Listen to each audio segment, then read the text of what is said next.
We have a hard stop at 12:30 today. Okay. Is YouTube on? Okay, good. Okay. So good morning. My name is Councillor Chris Moyes. I'm the chair of the Toronto and East York Community Council. We now have quorum. I'm now calling meeting 33 to order. Today's meeting is being held by video conference and in person at City Hall in Committee Room 1. This meeting is also being live streamed online at youtube.com/Toronto City Council Live. Although we may be meeting in different locations today, the Toronto and East York Community Council would like to acknowledge that the land we are meeting on is the traditional territories of many nations, including the Mississaugas of the Credit, the Anishinaabeg, the Chippewa, the Haudenosaunee, and the Wendat peoples, and is now home to many diverse First Nations, Inuit, and Métis peoples. We also acknowledge that Toronto is covered by Treaty 13 with the Mississaugas of the Credit. As a Caribbean Canadian, I am committed to continually acting in solidarity with our African, Caribbean, and Black communities seeking freedom and reproductive justice in light of the history and ongoing legacy of the slavery that continues to impact our communities across Canada. As part of this commitment, I would also like to acknowledge that not all people came to these lands as migrants and settlers. Specifically, I wish to acknowledge those of us who came here involuntarily, particularly those brought to these lands as a result of the transatlantic slave trade and slavery. In support of the City of Toronto's ongoing efforts to confront anti-Black racism, I pay tribute to those ancestors of African, Caribbean, Black origin and descent. If you're registered to speak at today's meeting, please listen for me to call your name. I will call speakers in the order they appear on the list. The list of speakers can be viewed online by visiting the Toronto and East York Community Council page at toronto.ca/council and clicking the speakers box for today's meeting. Members, the clerk has provided all agenda materials on toronto.ca/council and on CMP, the clerk's meeting portal.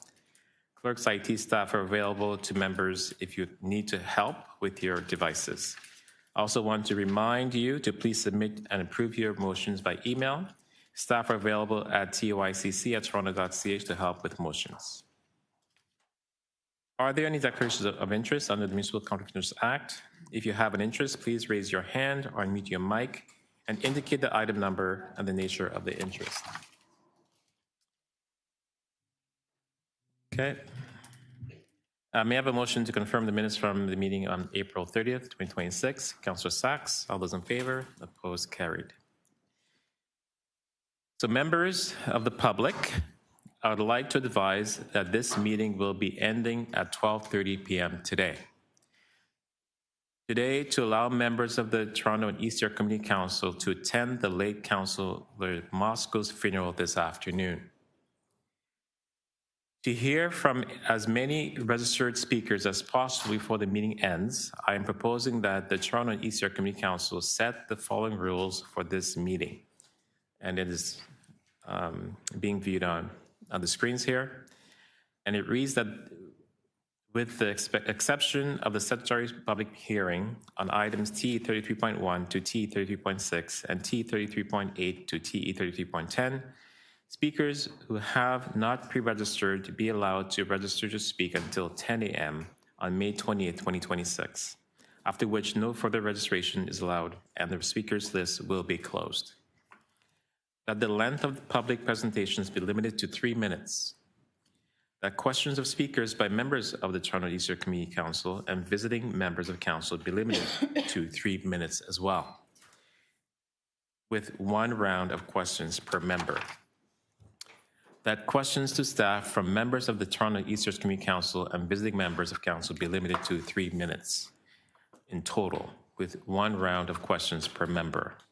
And lastly, that speaking time for all members of council be 3 minutes with 1 round of speaking per member. I will move this item. All those in favor? Opposed? Carried. Before we begin the agenda run through, may I have a motion to add business items TE33.72 to TE33.74 to the agenda? Deputy Mayor Malik, all those in favor? Opposed? Carried. Thank you. Items TE33.1 to TE33.10 and T33.23 to TE33.33 are timed, so we'll begin the run through at items TE33.11. Okay.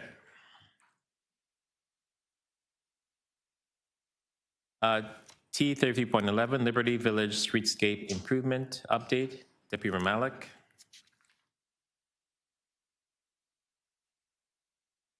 I'd like to move staff recommendations, please. All those in favor? Opposed? Carried. T 33.12, 206 Russell Hill Road, Part Lot Control Exemption Application. Decision report. Councilor Matlow. Please remind me the item number. 12. Sorry? 12. Yeah, I move the recommendations. All those in favor? Opposed? Carried. T 33.13 has speakers, so we'll move to TE 33.14, 257 to 259 and 291 Lakeshore Boulevard East, 2 small streets, and 200 Queens Quay East. Eastside Block 1 and 2. Deputy Mayor Malik. I'd like to move the staff recommendations, please. All those in favor? Opposed? Carried. Yeah. T 33.15, 1337 Queen Street West, demolition and new construction on a designated heritage property under Part 5, Section 42 of the Ontario Heritage Act. Councillor Perks. Move the staff recommendation. Those in favor? Opposed? Carried. T 33.16, 40 Wabash Avenue, alterations to and demolitions of heritage attributes of a designated heritage property under Section 33 and 34 of the Ontario Heritage Act. Councillor Perks. Move the staff recommendation. Those in favor? Opposed? Carried. T 33.17, 81 Chestnut Park, application to erect a structure in the South Rosedale Heritage Conservation District. Councillor Sachs. I move the staff recommendations. Those in favor? Opposed? Carried. T 33.18, 150 College Street, Medical Science Building, 1 King College Circle, alterations to a designated heritage property under Section 33 of the Ontario Heritage Act and authority to enter into a heritage easement agreement. Councillor Sachs. I move the staff recommendations. All those in favor? Opposed? Carried.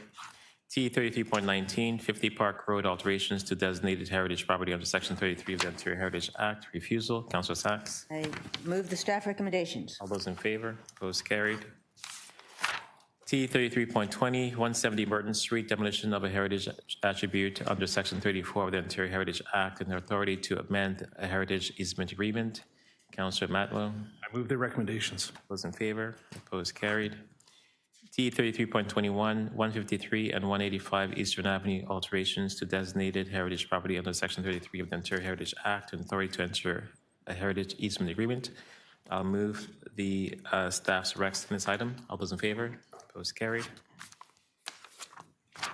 T 33.20, 20 Gerard Street East, alterations of a designated heritage property under Section 33 of the Ontario Heritage Act and authority to enter into a heritage easement agreement.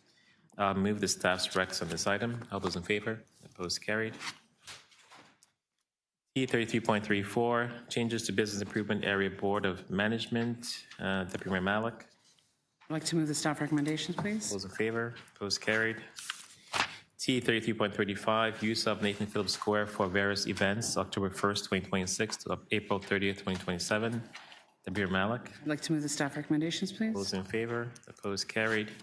T 33.36, 316 to 336 Campbell Avenue, construction staging area. Councillor Bravo is not here. Councillor Bravo? Move the staff recommendations. All those in favor? Carried. T 33.37, 35 to 47 Camden Street, construction staging area. Deputy Mayor Malik. I'm sorry, can we just hold 30, this? 37, hold it. Yeah, there's just some information potentially needs to be deferred. T 33.38, 128 Peters Street, construction staging area. Deputy Mayor Malik. 38.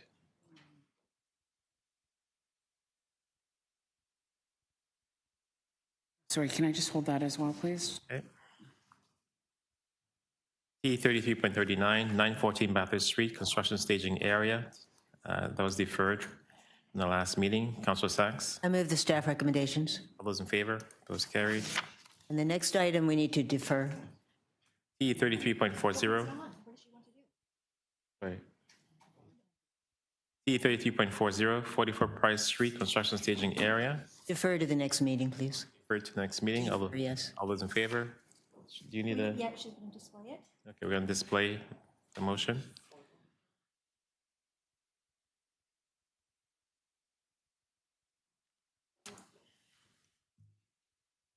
Can I go back to 37? Okay, all those in favor? Opposed? Carried. Thank you. Can we go back to item 39? Councillor Sachs, I understand you wanted to change the dates. Oh, yes, I'm sorry, yes. Yes, there's a technical motion to change the dates. Thank you. E33.39, 914 Bathurst Street Construction Staging Area. Open. Motion to reopen. All those in favor? Thank Opposed? you. Carried. Thank you, Catherine. Words. Okay, and so now And then we'll display the motion. display the motion. All those in It's up. favor? Thank you. Opposed? Carried. Thank you. Let's go back to item 37 Okay, from and then item is amended, please. item as amended. As All those in amended. favor? Thank Opposed? you. Carried. T 33.37, 35 to 47 Camden Street Construction Staging Area. Deputy Mayor Malik. Actually, I'll continue to hold it. I'm very sorry. Okay. All righty. Where are you? Number? Where are you? Sorry, that's fine. That's fine. Deputy Malik asked me to go back to 37, but she's still holding it. She's still holding it. Yeah. Okay, great. Thank you. Item T 33.41 has speakers. I'll hold that item down. T 33.42, 307 Sherburne Street Construction Staging Area time extension. I'm going to move staff's recs in this item. All those in favor? Opposed? Carried. T 33.43, 1095 to 1111 Danforth Avenue and 1117 Danforth Avenue. Councilor Fletcher's not here yet. No one has their items, eh? No. We held. Okay, yeah, I'm going to hold this down for Councilor Fletcher. T 33.44, 185 Alberta Avenue, designation of fire routes and amendment to Chapter 880 fire route. Councilor Bravo. Move the staff recommendations, please. All those in favor? Opposed? Carried. T 33.45, 10 Raphaphone Grove, designation of fire routes and amendment to Chapter 880 fire routes. Councilor Bravo. Move the staff recommendations, please. Those in favor? Those carried. T 33.46, 60 Bathurst Street, designation of fire routes and amendment to Chapter 880 fire routes. Deputy Mayor Malik. I'd like to move the staff recommendations, please. All those in favor? Those carried. T 33.47, 25 St. Mary's Street, designation of fire routes and amendment to Chapter 880 fire routes. I'm going to move the staff's recs in this item. All those in favor? Those carried. T 33.48, 482 and 488 Wellington Street West, encroachment appeals. Deputy Mayor Malik. I'd like to move the staff recommendations, please. All those in favor? Opposed? Carried. TE 33.49, 505 College Street encroachment appeal, enclosed patio structure with storage shed. Please hold it down. I'm hoping for proof they've paid their fine.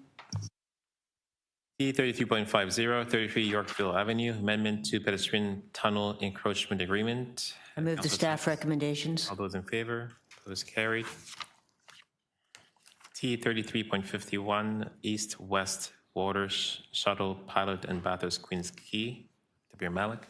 Yeah, I'd just like to hold that, please. Very brave. T 33.52, Oakwood Village Street Plan. I'm happy to move it, but I understand that Councillor Bravo has a motion as well. Yeah, and I'd like, Chair, I'm sorry, I'm on my way from another meeting, but could I hold that just until I'm physically there? Okay. And I don't have any questions. Okay, I'll hold it. T 33.53, Oakwood Village Street Plan, non-designation road safety improvements.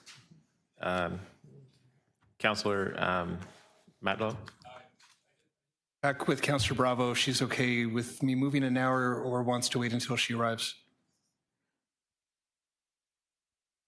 Councillor Bravo, you wanted me to hold this item as well? Yeah, just momentarily, thank you. Okay. T 33.54, Ossington Avenue Safety and Streetscape Improvement. Deputy Mayor Malik. I'd like to move the staff recommendations, please. All those in favor? Opposed? Carried. T 33.55, There's speakers on this item, so I will hold it down. TE 33.56, traffic management in Ward 14 related to the King Street pilot project. I'm going to hold that for Council Fletcher. TE 33.57, realignment of permit parking area 1E to exclude the development located at 3459 and 3461 Dundas Street West. Council Perks. I'll move the staff recommendations and also want to note for members of committee that I'm hoping we have a report coming to this month's planning and housing that cleans up this process forever and makes it automatic. Okay. All those Years of trying. All those in favor? Opposed? Carried. TE 33.58, temporary adjustments to permit parking relocation on Mothersfield Drive and Chestnut Park. I Councilor move the Sacks. staff recommendations. Those in favor? Opposed? Carried. TE 33.59, accessible parking spaces, May 2026. I'm happy to move that. Okay, all those in favor? Opposed? Carried. Remove my tabs so I don't lose myself. TE 33.60, accessible parking spaces, Davenport Road. Councilor Bravo. Move the staff recommendations, please. Favor? Opposed? Carried. TE 33.61, accessible loading zone, Babby Point Road. Council Perks. Move the staff recommendation. All those in favor? Opposed? Carried. T 33.62, Birchview Crescent accessible parking loading zone. Council Perks. Move the staff All recommendations. those in favor? Opposed? Carried. T 33.63, Heinzman Street, 405 Keel Street temporary parking amendments. Council Perks. Move the staff recommendations. In favor? Opposed? Carried. T 32.64, Hyde Park Avenue parking amendments. Council Perks. Move the staff All recommendations. those in favor? Opposed? Carried. T 33.65, Kennedy Avenue parking amendments. Councilor Perks. Move the staff recommendations. All those in favor? Opposed? Carried. T 33.66, on-street electric vehicle charging station on Prince Arthur Avenue parking amendments. Councilor Sacks. Yes, and referring back to staff, please. Okay, there's a motion. Thank you. Staff, all those in favor? Opposed? Carried.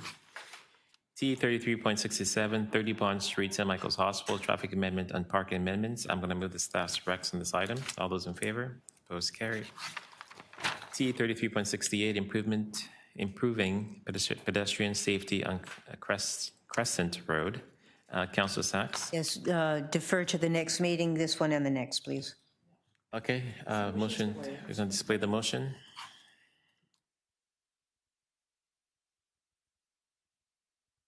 All those in favor of deferral? Opposed? Carried. We'll do the next one too. Okay, T 33.69, improvement. Did I just do that one? 68 you did. 9. Improving pedestrian safety on Crescent Road. Councilor Sacks. Defer, please. Okay, motion on the screen. All those in favor? Opposed? Carried. T 33.70, improving pedestrian safety on Roxborough Road. Councilor We need Sacks. to reopen. Staff recommendations. Sorry, Reopen we- first. Okay, We need to reopen yep, to okay, I'll move to 33.50. I'll move to reopen. All those in favor? Opposed? Carried. And then this Moving the staff recommendations. moving staff's recommendations on this item. All those in favor? Opposed? Carried. T 33.71, protecting lane access on McPherson Avenue. Councilor Sacks. Staff recommendations. Those in favor? Opposed? Carried. T 33.72, appointments to the Board of Management of the Swansea Town Hall Community Center. Councilor Perks. I'll move the recommendations. All those in favor? Opposed? Carried. T 33.73, don't ride on the sidewalk decals on Ward 11 sidewalks. Councilor Sacks. Moving the recommendations. Okay, all those in favor? Opposed? Carried. TE 3374, parking amendment related to the Church Street pedestrianization pilot. I'll move the staff's recs in this item. All those in favor? Opposed? Carried. Okay, that's the run through. And now we have to add some items to the, Can we release 33.51? sorry, 5-1? Yeah. 1 second, 5-1. T 33.51, East-West Water Shuttle Pilot and Bathurst Queens Quay, Deputy Mayor Malik. I'd like to move the staff recommendations, please. All those in favor? Opposed? Carried. Okay. All right. So I'm going to move this new business for Councilor Fletcher. Report request on naming an existing lane, Valerie Ma Lane. All those in favor of this item, opposed, carried. Councilor Bradford, you have a new business, Main Street Parking Amendments, reopening item 2026.TE 30. She's just going to display. TE 32.49 to be displayed. All those in favor of reopening, opposed, carried. And Councilor Matlow, renaming, you're going to help me with this one, Tyster Park. Chichester. Chichester Park in honor of Hetty Baum. Okay. All those in favor of adding this item? Okay. Opposed, carried. All righty. Now that so we're going to go back to, what time is it? It's not 10 yet. Can't start at time. Okay, let's. Not quite. Not quite. So Somewhere in the world, but not here. I guess we cannot vote on the items just added now. Eh? No, we just have to put them out there, so we need a few Okay. minutes for the public to be Is there able any to other item you review want to release? Because it's not 10 o'clock yet. them.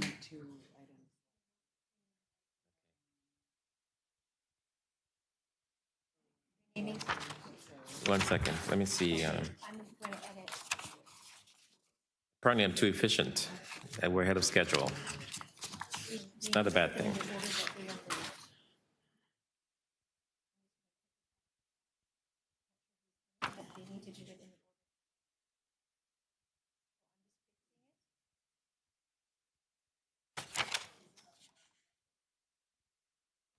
So for those who are here for item 3, just want to let you know that Councilor Sachs is deferring that item to the next meeting. So you could actually speak at the next meeting on this item if you want. Yes.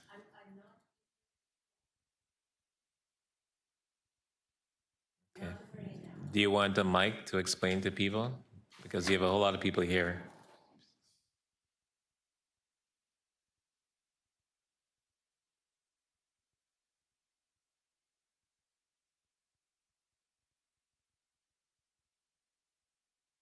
Thank you. I'm just trying to explain to people.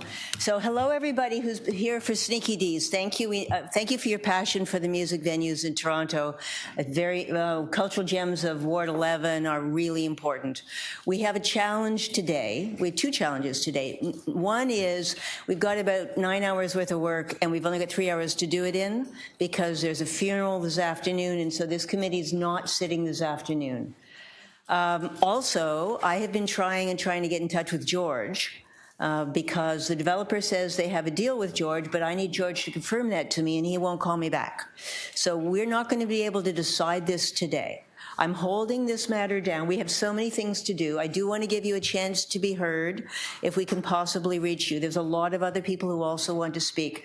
So I'm holding this down to the end of the agenda. If we reach you, you'll be able to tell us how much you love Sneaky D's, which we know, but we absolutely want to hear you tell us how much you love Sneaky D's if we get time, because we have to break at 12:30, but there will be no decision today. If you speak today, you will not be able to speak in July. The July meeting is a monster.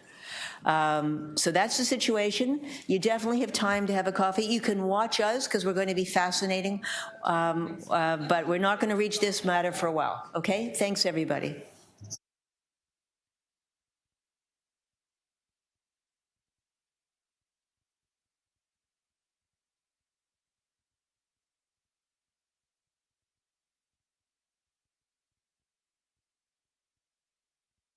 And if anybody can get George to call me, it would be good.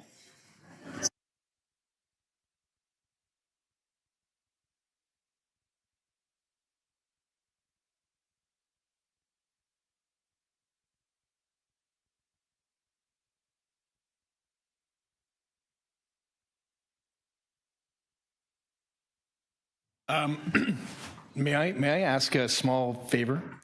Given that we're just arriving at 10, could we just slide in approving the Hetty Baum Park, only because if it's not approved now, we're not going to be able to do it this year, and the the honoree is Aileen Hittybomb. She's a Holocaust survivor. It was just submitted onto the agenda, and I want to make sure we do this this year. We have just turned it on to the public, so we want to give them an opportunity to submit any comments or register we can't register to speak. So can we do it after at least the first item? As long as it's done at this meeting, I'd be very Lisa's been grateful. out there for in the public for a little bit. Okay. Thank you. Thank you. Okay, let's get started. It's 10 o'clock. TE 33.1, 127 Yonge Street, South Block, Zone Bylaw Amendment application. We have two speakers on the item. Simran Bhatti, are you here? 3 minutes, and I'm sticking to the 3-minute mark today. Usually I give a few seconds, but not today. Understood. Thank you, Chair and members. My name is Simran Bhatti. I'm the urban planning consultant to Pinnacle International, the owner of 127 Yonge Street.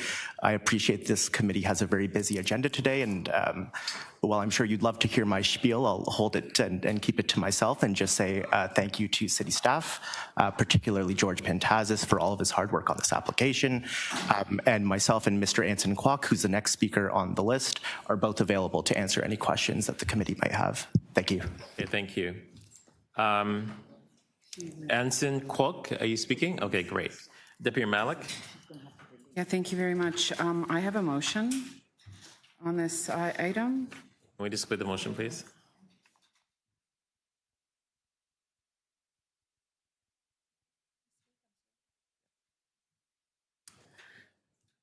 Do we have the motion? Okay. Second, we just need a moment.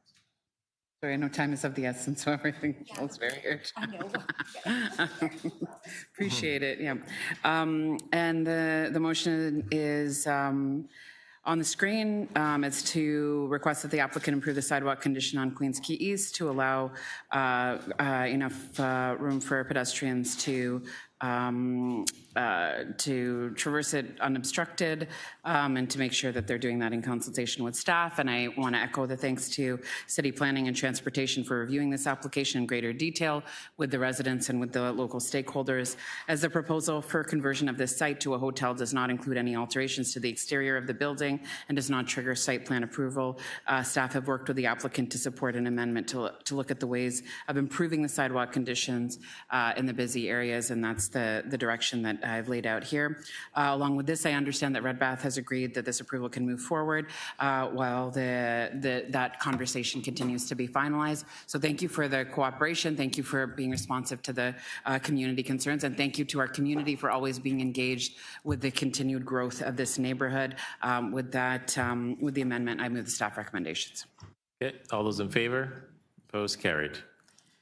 Next item is T 33.2, 291 Lakeshore Boulevard East, 2 Small Street, and 200 Queens Quay East. Did you do item as amended on that? Did we approve that? We needed to do item as amended on item 1. Okay, back to item 1. Item is amended. All those in favor? Opposed? Carried. We didn't do item 2 because it's a timed item. No, we did. We did say it. We said it out loud. No, so we know what we. On item 2, did we do it? No, I don't have, we haven't done item 2. We haven't done item 2. It's a timed item. Well, maybe there's a couple. Yeah, okay. Deputy Malik. Don't mess around. Thank you very much. I'd like to move the staff recommendations on this. All those in favor? Opposed? Carried. Councillor Sachs, item number 3, TE 33.3, 1419 to 431 College Street. This is Sneaky D's. Hold it down, please. Holding it down. Mr. Chair, I made a mistake on number 49, TE 33.49. I held it down, but in fact, that one's ready to go whenever you get to it. Okay. Let's just do it then. TE 33.49, 505 College Street encroachment appeal, enclosed patio structure with storage shed. Councilor. Move the staff recommendations. Thank you. All those in favor? Opposed? Carried. Okay. I'm all over the place today. TE 33.4, 374 to 390 DuPont Street official plan amendment and zoning bylaw amendment application. Councilor Sachs. Moving the staff recommendations. Those in favor? Opposed? Carried. TE 33.5, 564, 576 Sherburne Street and 229 to 37 Linden Street rental housing demolition. Amending report. There are speakers on this item. Number 5, Sean McGaffey. 3 minutes. Thank you, Councillor, and members of Community Council for hearing this application today. In the interest of time, I'm really just here to support the staff recommendations and address any questions you may have regarding the application.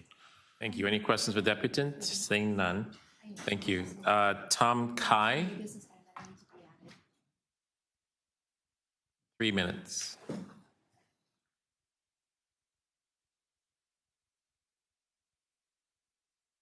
Is the green light on? Oh, there we go. If it's possible, I know this is not, I'm not entirely aware of how City Council procedure works. Considering that there's a limited amount of time and I see a lot of people here want to get to Sneaky D's, I'd like to retract my speaking time, if that's possible. Okay, thank you. Thank you. I'm going to move staff's recs on this item. All those in favor? Opposed? Carried. Thank you.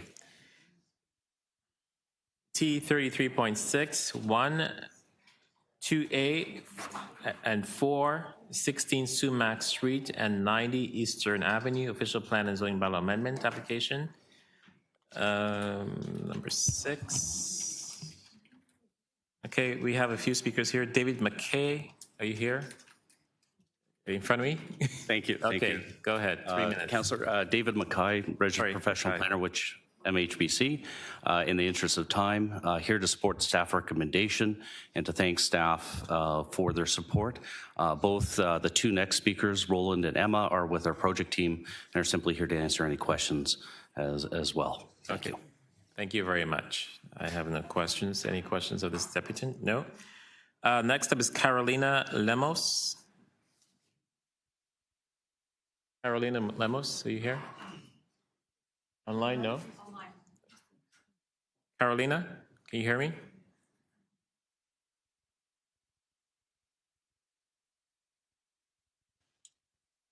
Carolina, can you mute yourself, please?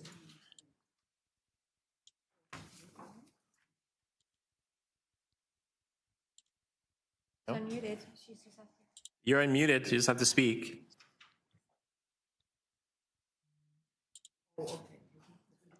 Okay, let's move on to the next person for now.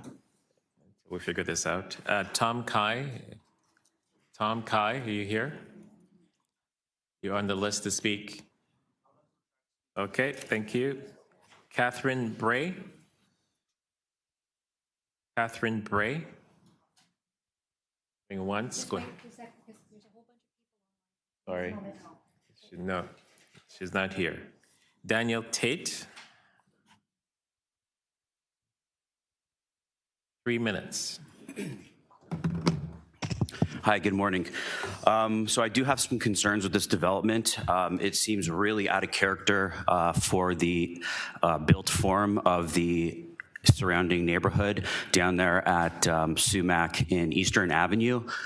47 stories is a complete monstrosity of density for that area. I'm there all the time. I go to the gym there. I hang out in the Canary District.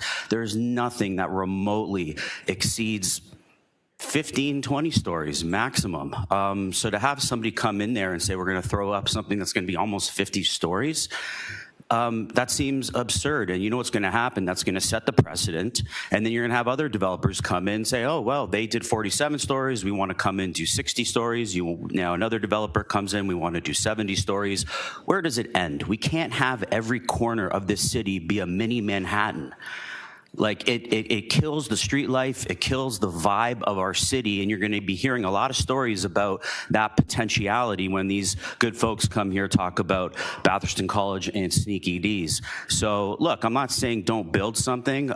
Sure, like develop something, build some housing, but 47 stories in an area that doesn't have that degree of density and surely can't even support that amount of density. Take a look around at Sumac and Eastern around there. We don't have the infrastructure for that type of influx of people. The sidewalks are slim. The roads are in terrible condition. There's congestion everywhere. So I think everybody in this room should take a strong second look at this proposal and come to a conclusion that perhaps 47 stories is really not appropriate for this particular application. Thank you. Any questions for the deputant? Seeing none, thank you. Martin Trainer, are you here? Hello, councillors. I'm here as a resident, the sole resident of number 1 Sumac Street, where I've lived for 25 years. That's the Cubes. You all know the Cubes, the fantastic Cubes. You're coming off the Don Valley Parkway. You get the great big green cubes there. It's a landmark, a real landmark. Okay, so I'm not here to dispute what the new developers wants to put in there, but I'm here to find out what happened to the previous deputation that I put in on the November 24, and this was TE 29.311, which is to do with the demolition application, which was approved by Councillor Parks over there. Hello, Councillor Parks, remember me? So I put all of this in, and no one's come through to me since then about what the memory of the cubes is going to be like. We all know they're going to be torn down like Captain John's boat out of here. So what is going to happen with the cubes and the memory of the cubes? Is there any chance of replicating them somewhere? You can't move them. It's been shown that really you can't bring in a crane and just bring them somewhere. The original owner, a fellow called Ben Kuttner, is still in the picture. He still claims ownership of the cubes, but they are considered chattel, I believe, on that land. So what's going to happen to them? No one's actually come back to me to say when I'm due to be evicted. So can someone please answer this question for me? Okay, we cannot ask when you're deputing, you just have to depute. All right, well, there you go. So that's pretty much all I've got to say, and if you could please respond to my previous application. Okay, thank you. Thank you. Any questions to the deputant? Seeing none. I'll just ask one question of staff on this item. What is the status of the cube?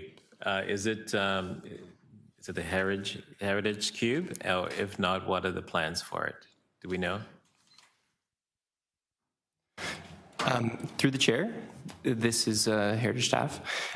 So through the process, no reasonable solution could be identified by either the owner or the city in terms of retaining and relocating the cubes. So the agreement between the city and the owner is that the property has heritage value sufficient to warrant commemoration. The applicant has retained an artist who will develop a commemorative installation, and the artist intends to use reclaimed materials from the Cube House and is currently gathering feedback from the community on elements that should be celebrated to shape the installation. And there's also been engagement with groups and third parties regarding interest in off-site relocation. Okay, thank you. I must say I'm the artist in residence for the last 25 years. You cannot speak to the end. I'm sorry. All right, sorry. Thank you very much. I'm going to move stacks Rex on this item. All those in favor? Opposed? Carried. Thank you. T 33.76. Sorry, Mr. Chair, could we just do that quick vote on the Valerie Ma Lane? Okay. Very significant for the Chinese community, and they'd like to see us support that.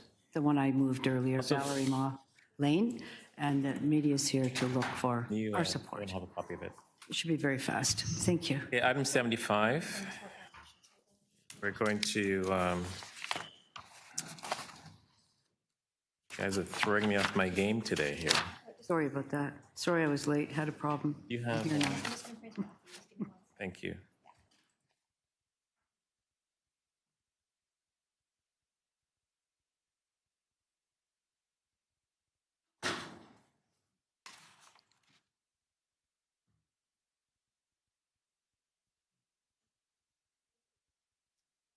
So it's renaming no, is that the one? Yes. the one, renaming Tester Park in honor of Hetty Bone. No, Valerie Ma Lane. I'm sorry. One second, I'm getting it. Hetty Bomb is the one in my word. You wanted to do that one, right? Okay, let's just do it now. Same. Yeah, let's do that. Renaming Tester Park in honor of Hetty Bond. Please. Okay, all those in favor? Opposed, carried. Thank you. Thank you. Okay. And the one that Council Fletcher wants me to bring up here is the item 775, right? 75, yeah. Report requesting a naming of existing lane, Valerie Ma Lane. Councilor Fletcher. Thank you very much. I'd like to move this. I think you've read about what an amazing person she was. Unfortunately, died during COVID. This will be a chance to really celebrate her in the community, and I'd like to ask for a recorded vote on that. Yeah, recorded vote.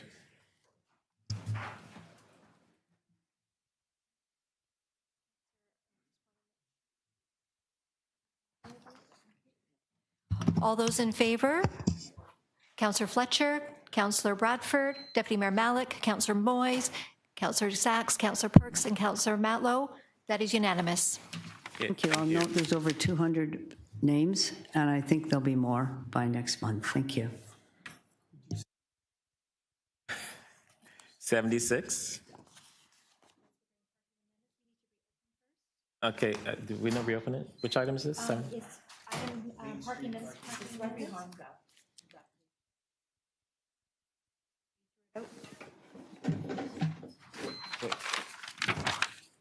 76.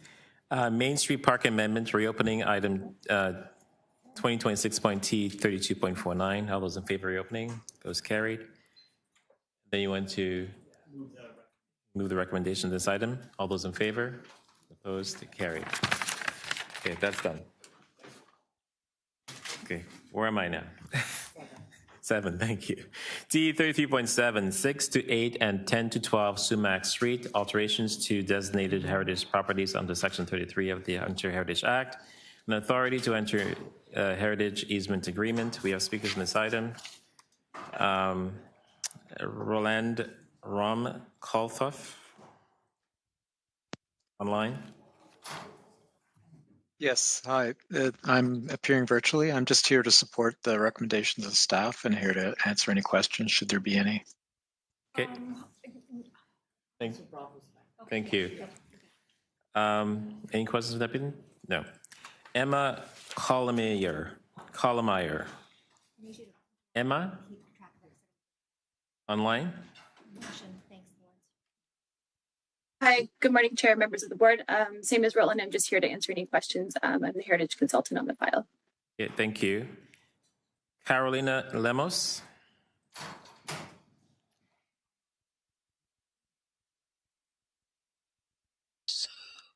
Okay, can you hear me? We can. Okay, thank you. All right, so I've had to cut what I have to say into 3 minutes, so I'll do my best. Good morning, Chair and members of the committee. Thank you for the opportunity to speak regarding the proposed development from 1 to 16 Sumac Street. Now, I will be speaking on both items regarding Sumac Street, so that's the heritage component and the built form. So today, I want to urge the committee to direct staff to use the holding provision as an immediate leverage to negotiate a structural height reduction for the following reasons. The proposed development is upon a constrained area. It doesn't adhere to policy 3.1.4 under the King Parliament secondary plan, where it identifies Corktown as an area of special identity.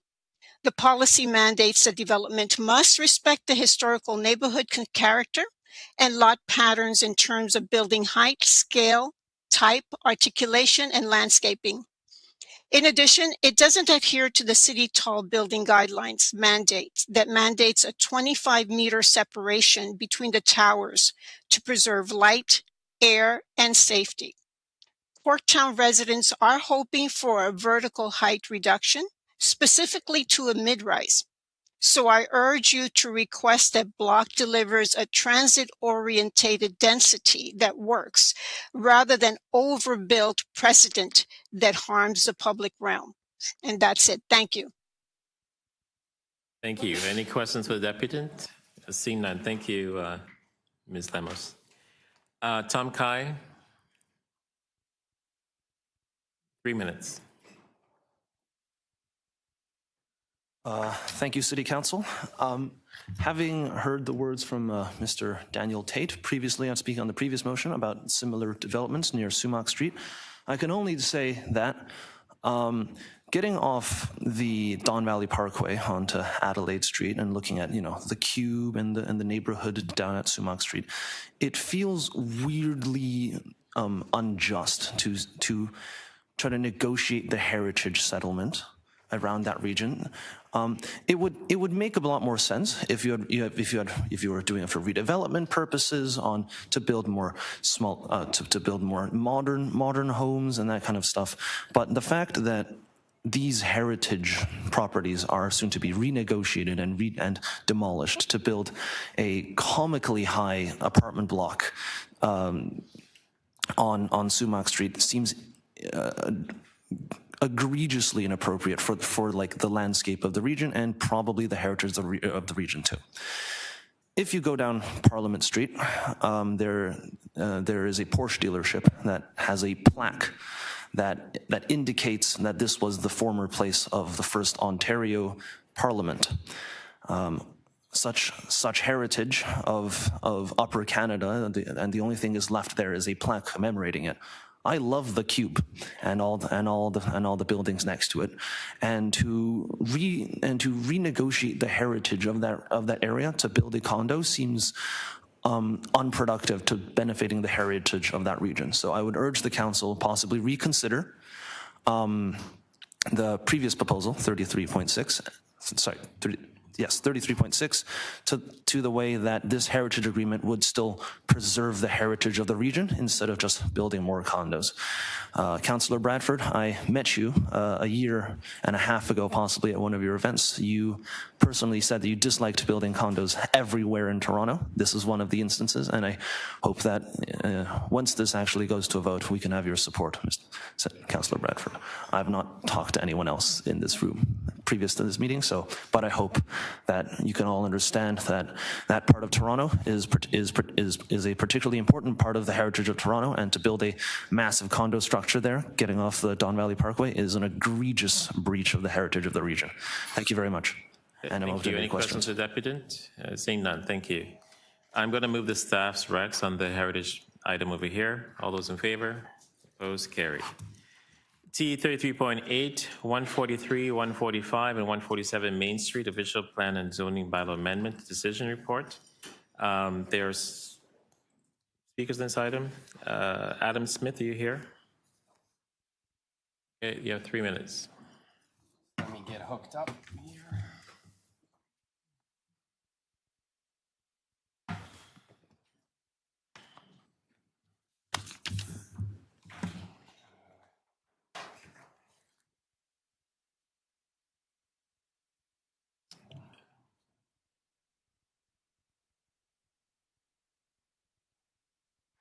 It's going to be a second, it's going to act like a second screen. It's not going to mirror this screen. Okay. I'm asking you. Oh, depending on your last settings. Let's wait and see. Okay, so it is a second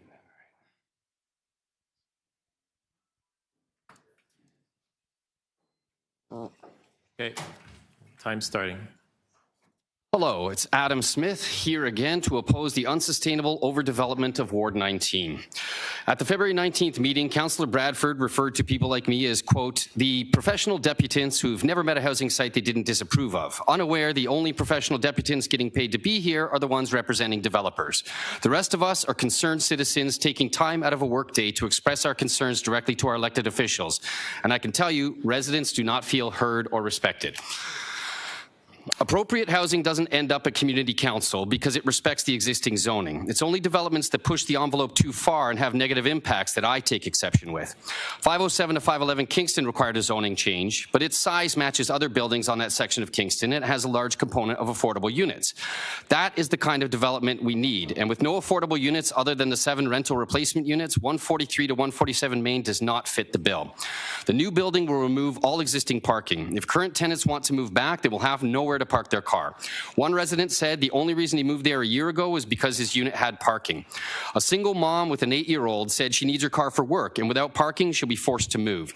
The city has said there will be no new street parking permits issued for new builds. However, at the resident meeting, a city staffer said exceptions can be made, which alarms the residents of surrounding streets because street parking is already jammed up.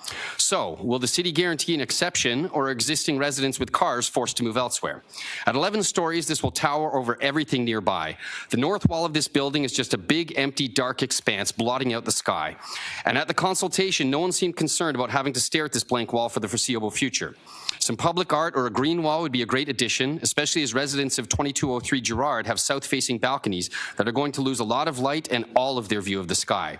The empty wall is there because, as you can see from the block context plan, the idea is to redevelop the entire intersection, as if there is no limit to the amount of density our infrastructure and amenities can absorb.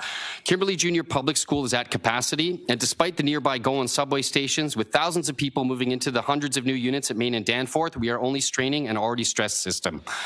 Councillor Perks has stated that council must approve these overdevelopments, else face something even larger getting approved at the OLT.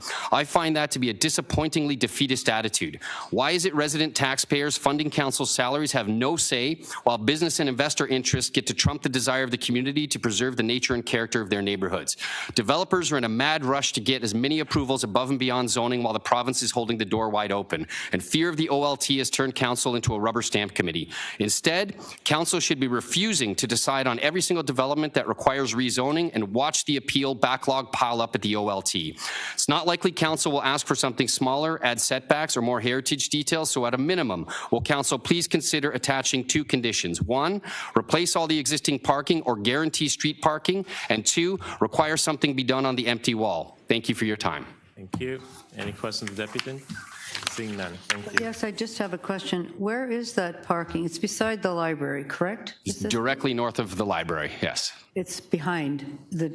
Sorry, the parking is behind the building on the east side of the building. Yeah. And that's a land assembly that's been put together. And then you have the parking. Is it considered with the school, the parking, or is it? No. This is parking that's on the property directly to the rear of the building, the existing parking. The existing parking to the rear. Okay. Thank you. And how many are there? There's, I believe, 4 spots. 4, thank you. So not as many as units, but those spots are being used by the current tenants. Okay, thank you. Next up is Jill Diltz. Online. Jill, can you hear me? Hello, can you hear me? Yes, we can. 3 minutes. Go ahead. Okay, hi everybody. Thank you for having me. I'm at 143 Main Street. This is my home. I've lived here for about 10 years as of this September, which I think means I've lived there longer than anyone else. And I've been very happy with the landlords at Yurt Management. They've always been respectful and professional. The Papados family didn't give me any trouble during my transition, which was a real relief. I'd also like to thank Kate McMillan, Alexa Ledge, and Christine Ono from the city, and Otis Abbott from Councillor Bradford's constituency office, as well as the other woman who came to that meeting, whose name I did not write down, for being so helpful throughout the process. They walked me through the policies that'll help me survive if this building is demolished. Gentrification, which I normally explain by saying that that wall was shared with a bar for day drinkers when I moved in, but now it's a gluten-free bakery.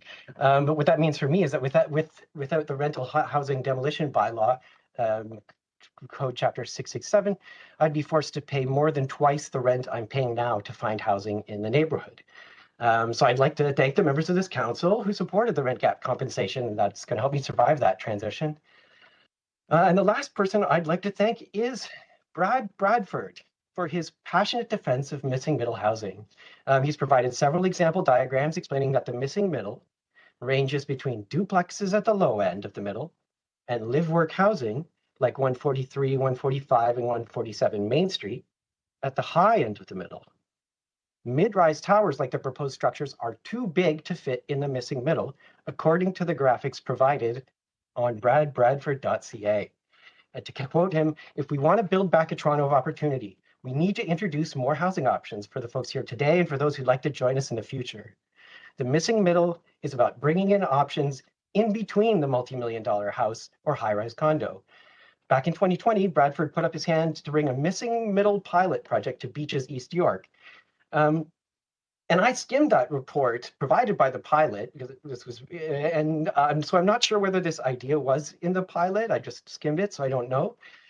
But I have a simple idea for how you all, including especially Councillor Bradford and the rest, could help build a missing middle in Beaches East York, build the amount of missing middle housing in Beaches East York. Don't demolish it. Don't amend the zoning bylaws to let the missing middle be demolished.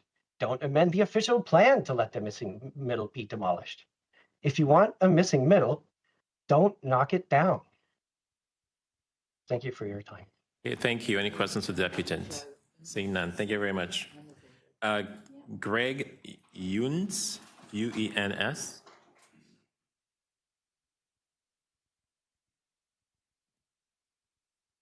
Okay, 3 minutes. Morning, Mr. Chair. Thank you. I'll be brief. We submitted a presentation, but in the interest of time, I'll speak to the matters that were raised by the commenters up until this point. And Greg Ewens, I'm with Batory Planning and Management, representing the owner of 143 Main. The site is a new rental building. As noted, it includes 7 rental replacement units. We've worked collaboratively with city staff on the rental replacement. We've had a meeting with the residents, and we've tried to work with the residents in the city as well to arrive at solutions to concerns related to unit layouts and sizes, as well as parking. The parking issue is a challenge, as noted. There is generally not opportunity for new buildings and areas to receive permit parking, whether there's an opportunity for that to be made an exception for the returning tenants, that's a possibility. There are 4 parking spaces in the proposed development, but in accordance with the bylaw, they are visitor spaces and 1 is an accessible space. The existing parking on site, 2 spaces are for residents and 2 are for the commercial use, as I understand it. Regarding the north wall of the structure, in working with staff since the pre-application stage, we included some recesses, some windows. There's an easement to the north, so we're not right on the property line, and it created an opportunity for us to do something interesting on the north wall. We're open to looking at other opportunities as well to dress that up, whether it be with a mural or something else. And overall, I just want to thank staff, Alexa, Sarah, Carly, Kate, Councillor Bradford, your office, and your staff for working with us. This was a smooth, collaborative process. We have no concerns with the staff recommendations, and thank you. Thank you. Any questions for the deputant? Seeing none, thank you. No, I have a question. Just about the parking, was there, I don't know if the library has any of its own parking, that there might be an arrangement for overnight for tenants. Whether the library is open to that, we're happy to explore those opportunities. Do they have parking at that library at Main Street? I'm not aware if they have any that could be leased out on that kind of a Or just an agreement for overnight parking at least? We can explore that. We've, in the last couple of days, because there was some communication submitted by people in the building with concerns of parking, we've been chatting with the owner about opportunities in the area to look into different arrangements where it might be possible. Would you have any of that information before council? We could certainly try to have more information before council. Thank you, Greg. Nice to see you. Yes, thank you. Thank you. Councillor Bradford. Thanks, Mr. Chair. I have a motion here to remove. I have some staff questions. Oh, okay. Sorry. I just want to know about the parking, if there's any conversation with the library just for overflow or nighttime, because it's right next door. It's a public building. Through the chair, staff are not aware if there is any parking on site at the library to be leased out. There is, I believe that the library uses on-street parking. For their staff? Or we can presume. Okay, maybe you can let me know at council about that. That'd be helpful. Okay, thank you. Councillor Bradford. Thank you, Mr. Chair. I have a motion to exclude this development from permit parking, as we do at Toronto East York Community Council, and to require the developer to implement a construction management plan, which will include members of the parent councils of nearby schools, so Beaches Alternative and Kimberley specifically. On the next item, the demolition piece, I will have a motion for both rental replacement, which we've worked with the tenants there, as well as having the developer work to secure off-site parking for the existing tenants. So that's coming on the next piece, since there's some interest on the parking. And I would just say, you know, this has been, this is very much reflective of a missing mid-rise proposal here.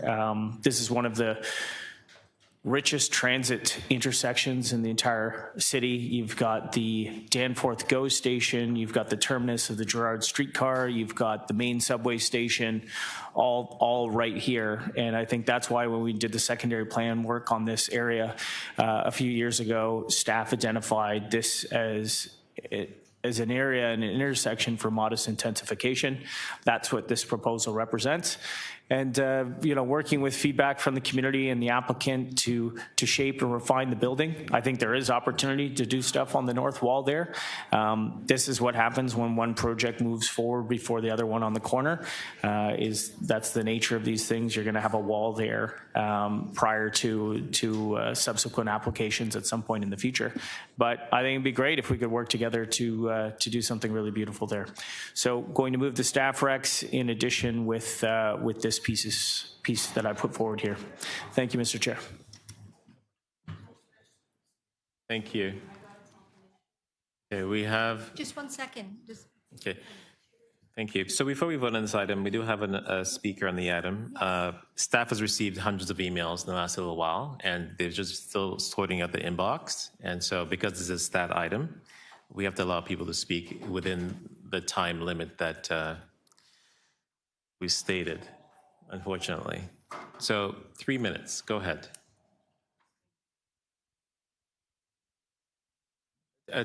This wipe. My name is Tiffany Robinson. I've lived in the neighborhood of this proposed development for 16 years.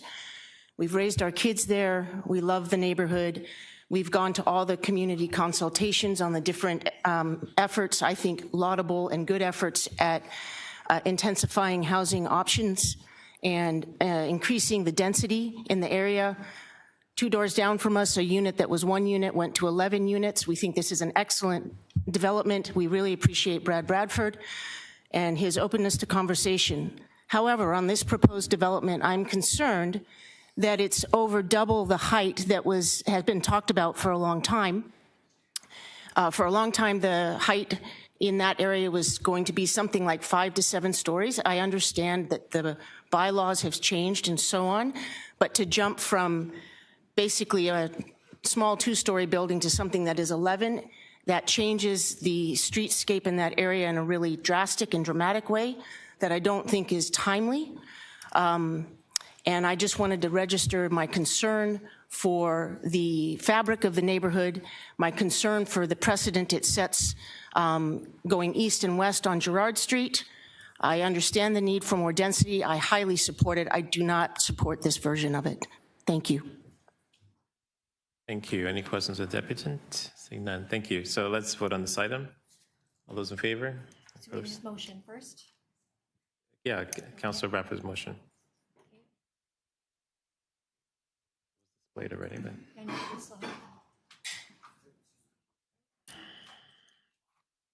Okay, all those in favor of the motion? Opposed, carried. Item as amended. All those in favor? Opposed, carried. Thank you. The next item is TE 33.9, 143 to 147 Main Street, rental housing demolition application. We do have speakers in this item. Adam Smith, 3 minutes. Yes, it's Adam Smith again. Seeing as council has followed its usual pattern of approving without recommendation, I wanted to ensure everyone is aware of what they are going to vote to demolish. The site is listed on the City of Toronto's Heritage Register. It was adopted by City Council, identified through the Main Girard Cultural Heritage Resource Assessment, carried out as part of the Main Street Planning Study. ERA, the architects, prepared a cultural heritage evaluation report which concluded that the property meets one criterion for contextual value, as it supports the commercial Main Street character of the immediate area, but does not meet the threshold for designation under the OHA. To be clear, elected council designated this as heritage, but the architects hired by the developer somehow get to determine whether it's worthy of heritage. If the architecture firm had recommended maintaining the heritage facade, you can bet they wouldn't be hired for long. At the consultation, city staff felt that demolishing this building to replace it with details that are a pale shadow of the existing building is acceptable. The intricacy of that brickwork is something we don't see anymore, much of which will be replaced by simple molded concrete, and only the first 2 floors will mimic the heritage details. The rest of the building is just the usual boring, boxy, bland design we've seen all over the city. We are literally erasing history and replacing it with cookie-cutter, cost-saving, minimalist designs that we're going to have to live with for the next century. Does anyone on this council ever consider the aesthetic experience of our city as it becomes dominated by bland, drab, uninspired cubes lining every major avenue? Do you think Paris or London is erasing or protecting their heritage buildings? Every building should be a work of art because every building is part of the public realm that creates and nurtures the experience of residents. And I know such thinking isn't cheap, but there are many examples of spectacular buildings in this city, and it's the least we can do for the future generations who have to live with our decisions. Of course, I happen to be a creative guy, and the visual impacts of buildings is a subjective experience, so let's talk about the physical impacts. Kimberley Junior Public School is directly south of the site. The north end of the schoolyard is a scant few meters away from the property. What are the impacts of demolition and construction going to be on the children at the school? How will the daily noise affect their learning? How much dust and dirt and construction vehicle emissions will they breathe in? As far as I can tell, the development application addresses none of these issues. What conditions is council going to require to ensure this demolition and subsequent construction will have zero impacts on the hundreds of school children that will be exposed to it for likely 3 to 4 years? I went around talking to parents about this, asking them to submit their concerns to this council, and the common response was, why bother? They never listen. That is how people feel these days, that their supposed representatives aren't listening, and so they've stopped bothering engaging. That is a sad statement on society and a direct result of the actions of City Council. Residents no longer feel like anyone is standing up for them, that business interests and unsustainable growth policies are more important than their concerns. This council already approved the design. I implore you to hold off on approving the demolition until a credible plan to mitigate the impacts of the demolition and construction has been created and presented to the community for residents to approve. It's the least you can do for the children. Thank you for your time. Thank you. Any questions for Deputy? No, none of that, please. Any questions for the Deputy? Seeing none. Yes, Councillor Bradford. Questions to staff, please. For Heritage staff, could you clarify the difference on this particular site between listing a property and designating a property, why you list something versus why you designate it, and what happened here? Yes, Gary Miedema from Heritage Planning through the chair. This property was listed in 2024, and listing effectively requires an owner of a property to give the City of Toronto 60 days notice of a plan to demolish, so the city can conduct further evaluation to determine if the property merits designation and therefore conservation under the Ontario Heritage Act. This application that was to give you 60 days notice, but that was back in February 2024. So you've had lots of time to look at this. Absolutely. So the process was followed through this application. Staff reviewed a heritage impact assessment and came to the conclusion that the property did not merit designation. Why did you feel that it didn't merit designation? We reviewed the property against Regulation 906. It's the criteria required by the province for designation. Properties need to meet 2 or more criteria for designation, and staff did not believe that this was a strong candidate in meeting those criteria. Okay, and just to be clear, so just because something is listed is really the first sort of stage gate to take a look at a property. It flags for staff, hey, this is something that we should take a look at. That happened here in this case. You took a look at it and then you determined that it did not meet the criteria for a full designation. Is that correct? That's correct. Okay, thanks. That's all my questions. Thank you. So, Councillor Bradford. Yep, thanks, Mr. Chair. I have a motion here, which I alluded to on the previous item. This requests the applicant to address parking for the returning tenants. We heard from one of the deputants today, either by securing off-site parking, which could be potentially secured at the library or elsewhere, but that's going to be on them, or at other residential buildings nearby, or to have the developer provide compensation in terms of reduced rents for these tenants. So that's how we're going to address it. I think there's 4 tenants in the building that might need parking. Okay. Thank you. Any questions? Seeing none. Okay, let's vote. All those in favor of the amendment? Opposed? Carried. Item is amended. All those in favor? Carried.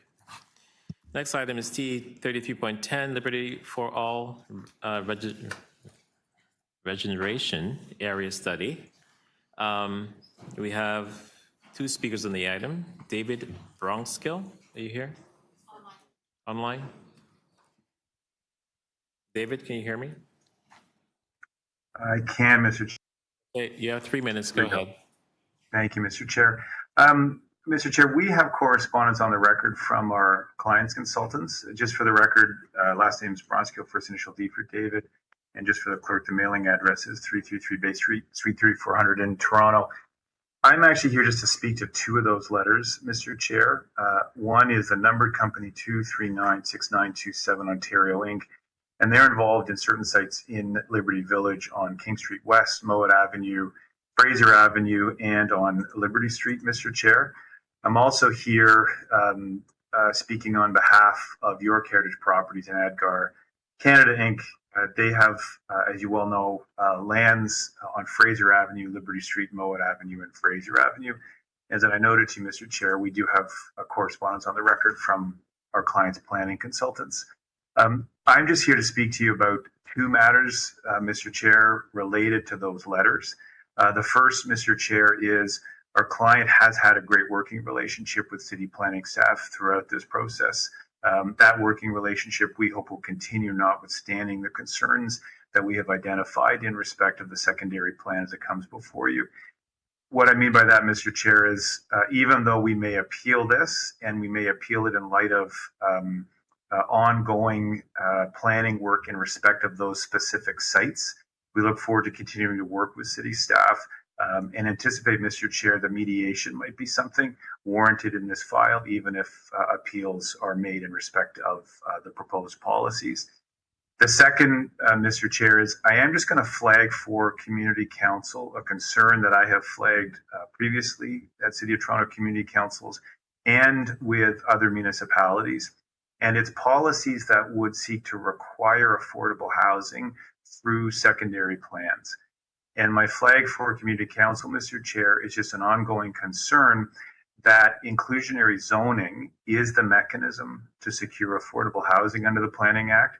But in fact, these policies that sit in the secondary plan and are proposed for adoption would in fact be offside the Planning Act and therefore illegal. Inclusionary zoning is something that can and should be implemented, and I am on record supporting it, Mr. Chair. I'm on record indicating that it should be implemented and the province should implement it.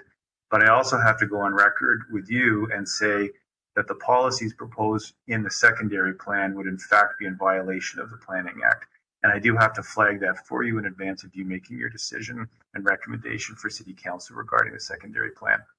Thank you, Mr. Chair. I appreciate the opportunity to make comments supplementary to those letters. And if there are any questions, I'm happy to answer them. Okay, thank you. Any questions to the deputant? Seeing none, thank you. Thank you, Caitlin Allen, are you here? 3 minutes. Good morning, Mr. Chair. My name is Caitlin Allen. I'm a partner at Bouse Fields, and we are the planning consultants for, I'm here specifically representing York Heritage and ADGAR as their planning consultant, and we were the author of the letters filed on their behalf. I defer my speaking time to David Bronskill, who you just heard from on behalf of those clients, but I wanted to just still identify myself as I am available for any questions or clarifications that you or council members may have. Okay, thank you. Any questions for the deputant? Seeing none, thank you. Deputy Mayor Malik, this is your item. Thank you. I just have one brief question for staff, and then I'd like to move my motions. This is just to staff to share a little bit more about the level of engagement there was with the Liberty Village community for this planning study. Through the chair, this is George Pantazis, senior planner and the author of the staff report before Community Council. So with regards to the community consultation process for this study, it was quite robust. And so we had 3 broad community consultation meetings, 2 heritage focus group meetings, 2 meetings with developers and landowners, 2 meetings with the BIA. We also attended the Residents Association annual general meeting in 2025. Economic development and culture staff met with businesses within the area as well. And we attended several events throughout the spring and summer of 2025, including the Give Me Liberty Street Party and several events held by the ward councillor. We were only able to attend 2 of those events that the ward councillor hosted, but she was hosting events throughout the spring and summer of 2025 for the study, and then shared her the comments that she received with city staff. And then finally, we also had an online survey where we received over 350 responses from local residences, and that survey was shared between city staff as well as the deputy mayor's office, and communication and the responses to those consultations and those survey results helped to shape this official plan amendment. And relative to other similar planning studies, how does that engagement compare?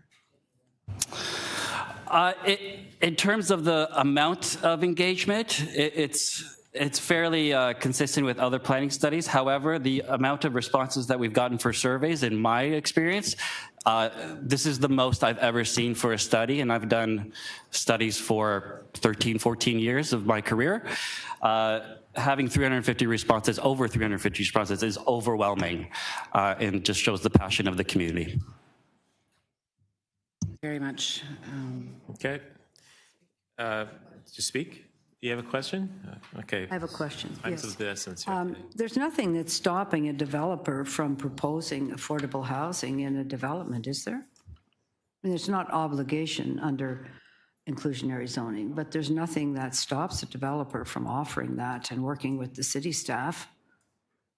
From a legal perspective, no, there's nothing stopping a developer from doing that.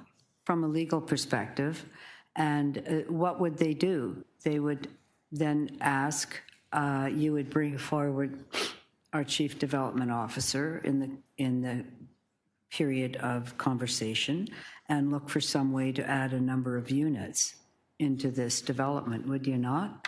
Did that conversation take place at all within the city? Through the chair, affordable housing is delivered through a variety of mechanisms in our current policy framework. No, that's not what I'm asking. I'm asking if that was a conversation with the developer and offering to assist in adding affordable housing into this development. So through the chair, this is actually the Liberty for All planning study, so it's not specifically related to one particular development application. However, to answer your question, yes, it is absolutely possible for a developer to bring forward an idea of additional affordable housing beyond the community benefits charge, and likely that would be secured through a contribution agreement. Or through a conversation with CMHC and Build Canada and everything else for that, right? To establish that in this zone then. Yes, that's correct, through the chair. And so while there's no obligation on a developer because the province and Premier Ford has expressly not passed inclusionary zoning, there's nothing that prevents a developer or a number of landowners in this particular area from coming to the table to look at how to add that in. Through the chair, yes, that's correct. And do we take a proactive stance from the city side on that with all the landowners here to look at ways and means of getting them to include affordability in this area?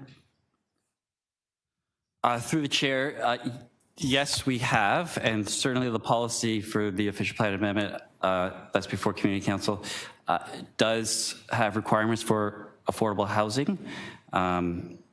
And there are ways to secure that through site-specific development applications, as we've discussed already, such as the contribution agreement. Over and above the CBCs. Yes, correct, yeah. And so Mr. Bronskill says there's no obligation and there's no IZ and there's no inclusionary zoning, so there's no requirement. That's only one piece of the pie. There's many other ways to achieve that from the city's standpoint, if developers are willing to have that conversation, correct? Yes, that's correct. Last question. Yeah. Thank you. Okay, thank you. Deputy Mayor Malik. Thank you very much. And I have motions, and these motions are aimed to build off the work that we've already done together on the Liberty for All study and under that umbrella, and to further formalize and expand the direction we've given so far in this community to ensure residents can get around safely, reliably, that we are moving forward on our biggest priorities around affordable housing and excellent public spaces as well. I'm very proud to represent so many amazing communities in the downtown, and Liberty Village is one that, for me, has had a special focus and special attention.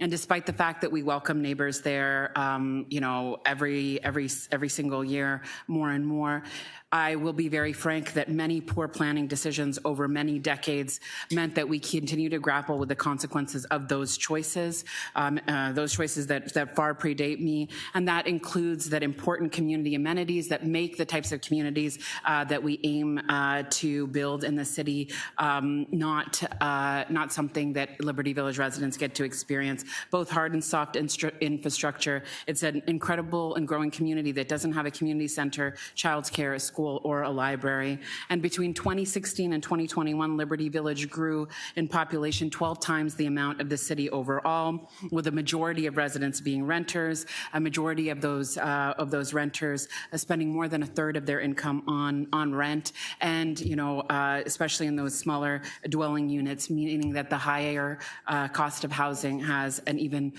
more deep impact. And for me, the commitment with this study has been that we work together to course correct on some of these decisions so that everyone can imagine a future in this incredible neighborhood. And in 2024, the city planning team launched Liberty for All, a once-in-a-generation neighborhood study, a plan for the future of this neighborhood that I love, looking at traffic and transportation, planning, parks, improvements to our public realm, and more. And last year, this process got underway to include consultations with the community and the neighbors. Liberty for All was a very intentional name about building a neighborhood where we can belong and imagine a future. And I really want to thank city staff, particularly George and Josh, for their leadership and close collaboration with my office, as well as Willie McCrae. And I want to give a particular thanks to Vienna O'Shea in my office, who has shown such dedicated leadership and commitment to making sure that we make the most of this opportunity, this study, and that we were able to reach residents wherever they were, in our condo lobbies, in the community, at transit stops, and at many events. And this Liberty for All plan that we have in front of us is a roadmap and a blueprint for the future to ensure that all new development and planning for the next steps and next chapter for this neighborhood is guided by some very key and important principles. It's about affordability, accessibility, fairness, and safety for neighbors of all ages to thrive, and one that integrates the feedback and the expertise of residents and stakeholders. And I've been doing that work on the ground, in City Hall. We heard about the many engagements, over 20 events over the summer, and more than hundreds and hundreds of people through the city survey and my own. I know that so many residents saw me out in the community, and I know that I'm getting to time, but I will just briefly just want to end by sharing that I know very deeply the struggles and challenges that we've been working through with residents in Liberty Village around traffic and transportation. Moving forward, our Liberty Village Traffic Action Plan in summer of 2024 to make sure that we are addressing these issues with dedication, and that while we get this roadmap and this blueprint underway, that we are still making progress on Parks and Green Space, 34 Hannah was a park in progress that we opened last year, identifying city-owned land for a community center and making sure that we put that commitment into the future plans. New childcare, pushing back on the Metrolinx construction that's happening in the neighborhood and making sure that construction trucks stay off of neighborhood streets, and fighting for that essential infrastructure that makes a neighborhood one that you can move around with sidewalks and roads and many options to get around.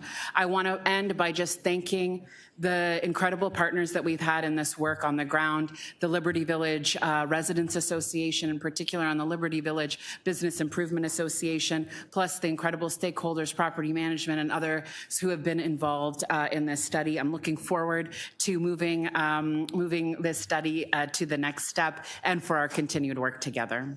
Thank you. Thank you for the extra time. Yes. Can we put the motion on the screen, please?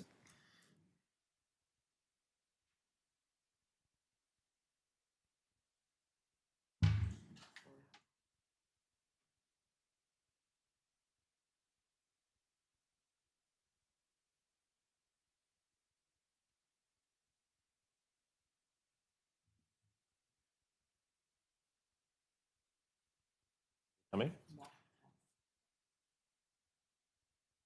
Okay, there's a motion. All those in favor of the amendment? Opposed? Carried. Item as amended. All those in favor? Opposed? Carried. Thank you. We have two new items to add. The first one is from Deputy Mayor Malik. All-way stop at Portland Street and Stewart Street to improve safety and sight lines. You want to just going to play on the screen before we add it to the agenda?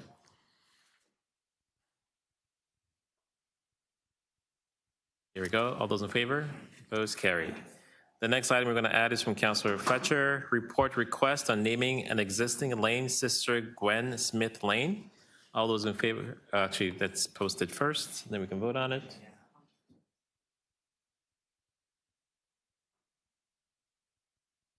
Here it is. All those in favor? Opposed? Carried. Thank you. The next item is item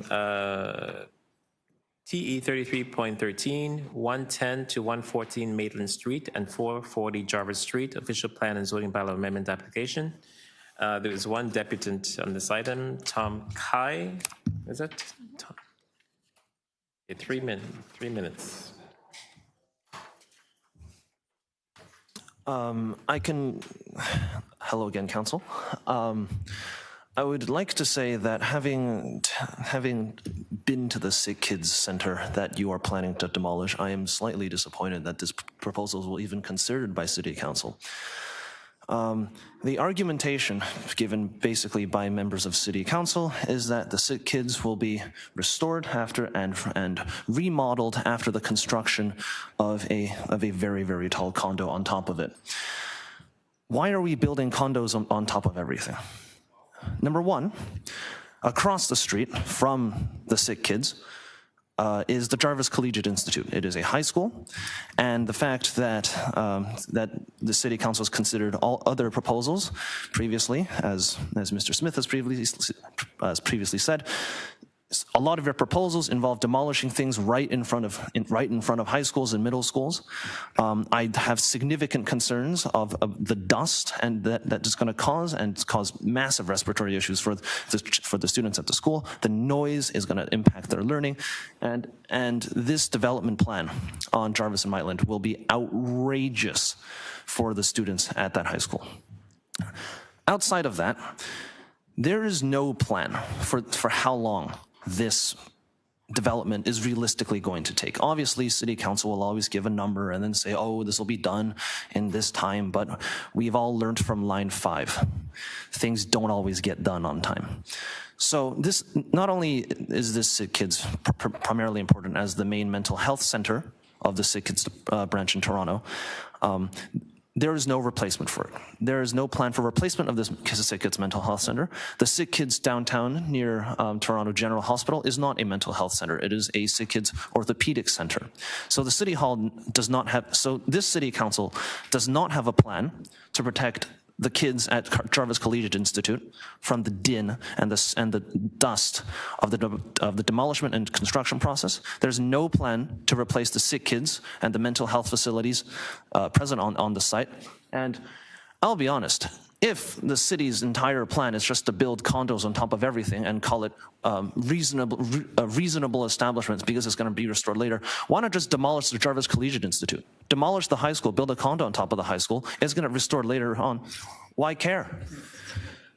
At this point, considering the Leafs didn't make the playoffs, let's demolish the Scotiabank Arena. Let's build a condo. Let's build a condo on top of Scotiabank Arena, and by the time the Scotiabank Arena gets restored, maybe they'll make the playoffs this year. I'm just saying, the Jarvis Collegiate Institute, there's kids studying there. You guys don't have a plan to move the sick kids or to protect the health of the kids in the school. Thank you. No clapping, please. Mr. Kai, are you aware that this is a refusal application? Have you read the Planning Act at all? Yes. Have you read the report? Yes. It's a refusal application. Yes. So you know. I'm aware. There's still. Well, I don't think you are, but okay. Thank you. Go Leafs, go. I'm going to move staff to Rex on this item. All those in favor? Opposed? Carried. Thank you. Do your homework.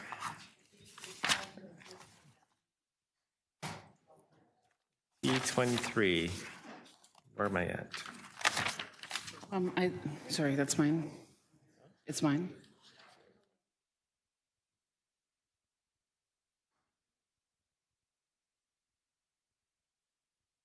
T33.23, 55 Range Avenue, residential demolition application. There are two speakers in the item. Austin Emino, are you here? Okay, Austin. Yes, hello. Yeah, 3 minutes, go ahead. Yes, so we were kind of deferred last time, so I'm just going to kind of say the same thing again. So we agree with the staff report by Frank Lagriola, the manager of plan review for Toronto and East York District, as the demolition permit of this existing house should be approved. We're hoping the demolition will be approved without any conditions, as it will be constructing a new multiplex right away. So the conditions of laying sod and backfilling the holes wouldn't be necessary, as we're not leaving the lot empty. We also want to reinforce the point that the house is not on the list of designated historical buildings and isn't in the City of Toronto's Heritage Register, as it's not listed or registered.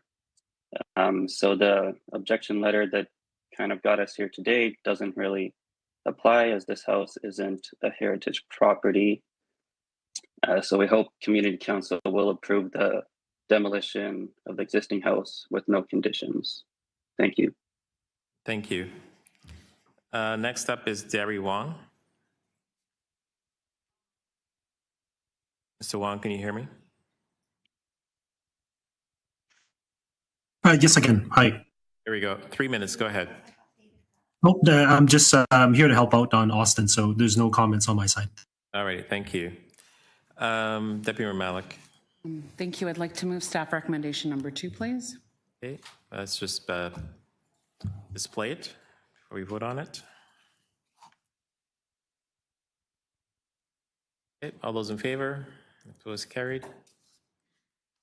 Next item is TE 33.24, 26 Oslington Avenue residential demolition. Deputy Mayor Malik. I'd like to defer to the next meeting with TYCC, please. Okay, deferring this item. We'll display it.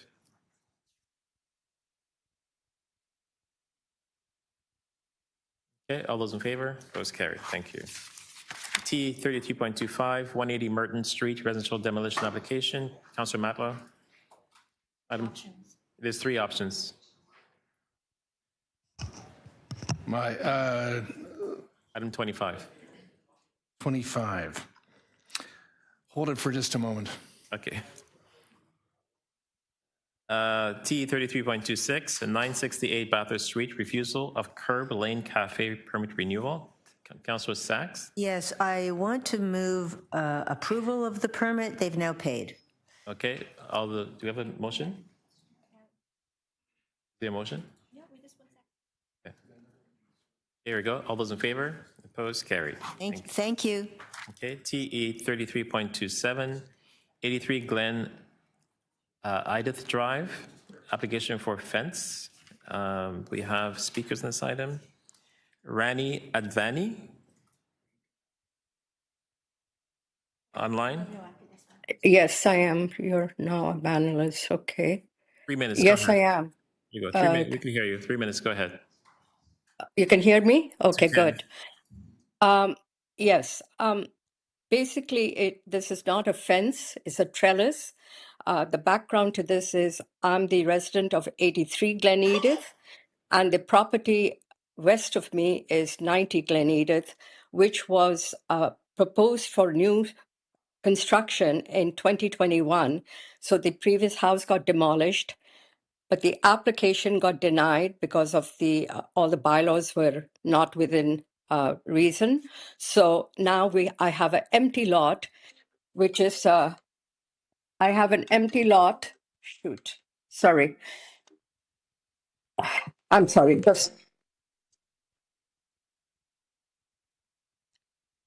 I have an empty lot that is gone to rack and ruin, and is affecting my property in that it's bringing the weeds that grow, that the lot is not being maintained consistently.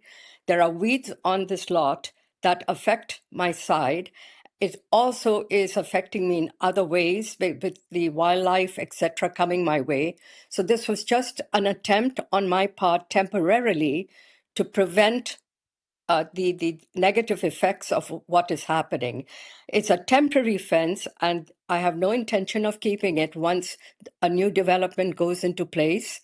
But right at the moment, it is in limbo, and whoever is the owner now is not maintaining the property consistently. Occasionally, they send somebody to mow all the weeds, but it's got the debris from the demolition in 2021, which is quite ugly. And all I'm trying to do is make my life a little more pleasant by blocking out what is very unseemly. So it is not a fence that's going to remain there, and that's basically what I wish to express. Thank you so much. Any questions to the deputant? Seeing none. Thank you. Next up is Dave Beaton. Online. Dave? Yes, how are you? For 3 minutes, go ahead. I'm just here in support of Randy, actually. I'm a neighbor just down the street. The fence that is in contention, or it's a divider, if you will, the property itself is a disaster. There is a 20 by 10 foot construction fence that has been there for 5 years. The original sign for the development of the home is still there. There is stacks of metal fencing on the property, which is a hazard to wildlife. There are a lot of coyotes and wildlife in the area. There's definitely a hazard for trapping them. They've been left stacked there. There's hoarding that is faded, held up with 2x4s. It's a disgrace that it is on this street. It's been left like that. Poor Randy has to look at this and live with this. Her 80-year-old neighbor on the other side of the property has the same thing. Both of these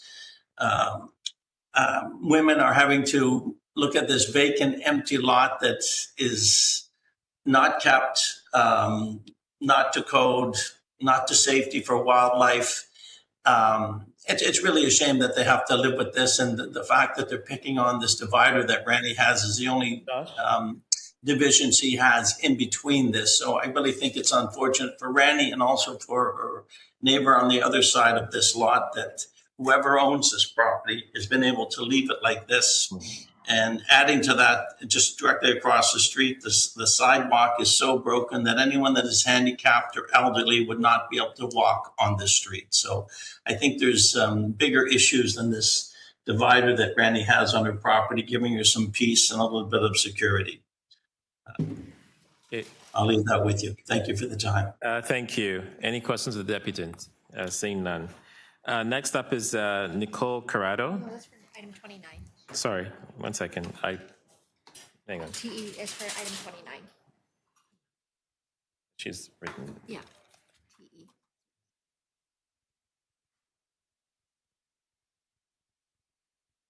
Second. So just hold this down? I'm going to hold this down for Councilor Matlow. Yeah. Okay. Jesus, Murphy. Next item, C 33.28, 295 Woodfield Road, application for fence exemption. Councilor Fletcher, item 28. Approve. Okay. Move to approve. You have a motion? Yes, staff have that. Display it. Second, Councilor Sands.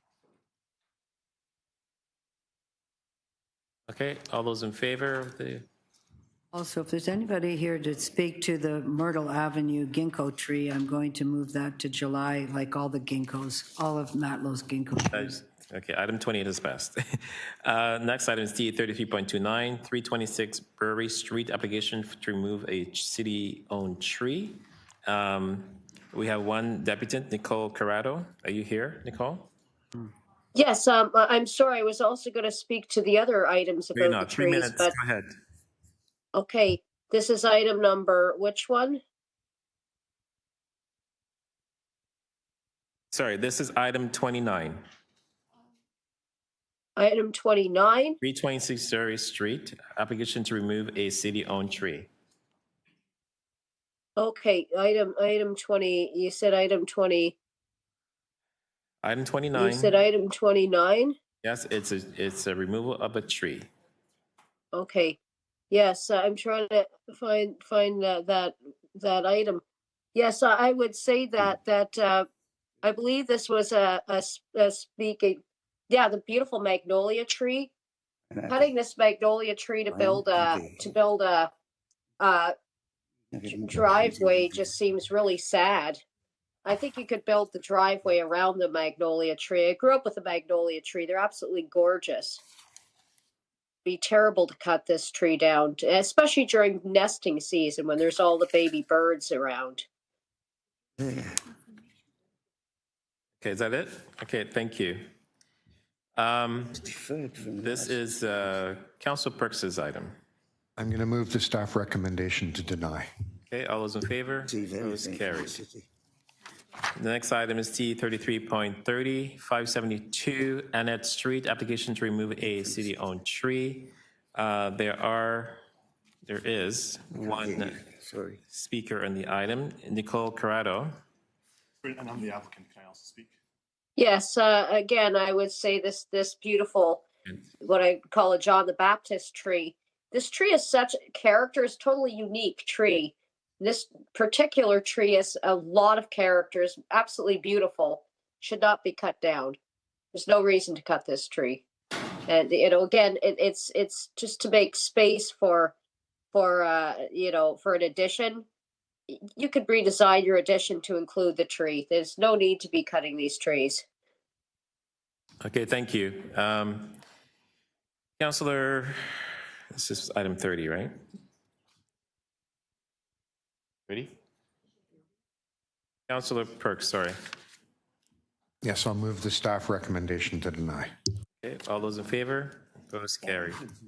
Next item is T 33.31, 411 Brock Avenue, application to remove a city tree.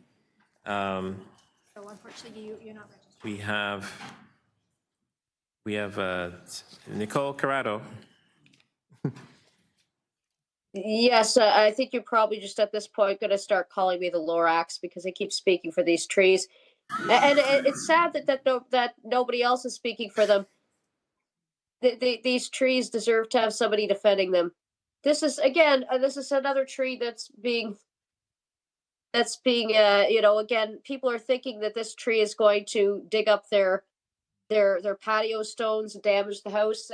No, I've grown up with a blue spruce like this. They don't do that. They don't dig into the foundation. They don't damage the foundation. They don't dig into the house. They don't dig into the pipes. And if it's pushing up the patio stones, just move the stones. Don't get rid of the tree. And especially not during nesting season. All kinds of birds nest in those trees. Okay, thank you. Councillor Bravo. Item 31.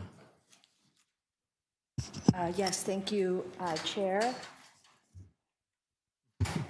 I would like to just briefly speak and to move my motion Okay, there's a motion. on the Oakwood Neighborhood Streets Plan, 31.2, I believe. I'm sorry, let me just, I'm not feeling very well, Chair, today, so I forgive my There's a motion on the screen. 33.52, yeah. Okay. All those in favor? Opposed? Carried. It's a different one. Thanks. Next item is D 33.32, 32 Curzon Street, application to remove a tree. Thank God there's none in my ward this month. Trees are very contentious in this place. Jeremy Chan. The next speaker, Heather, will be joining me as well. Who's the next speaker? Heather Parker? Okay, 3 minutes. Sorry, I have a presentation as well. I'm just trying to set this up. Okay, it's on the screen. Go ahead, 3 minutes. All right, good afternoon, Council. My name is Jeremy Chan. I'm a professional engineer at Brown & Beatty Engineering. I'm here today on behalf of the Board of Directors. It's not quite showing there. Sorry. I'm going to be deferring the tree. I'll let you know one more time. So sorry, staff is coming to assist you. Can I have my time pause? I'm not entirely sure what's going on here. Item 32.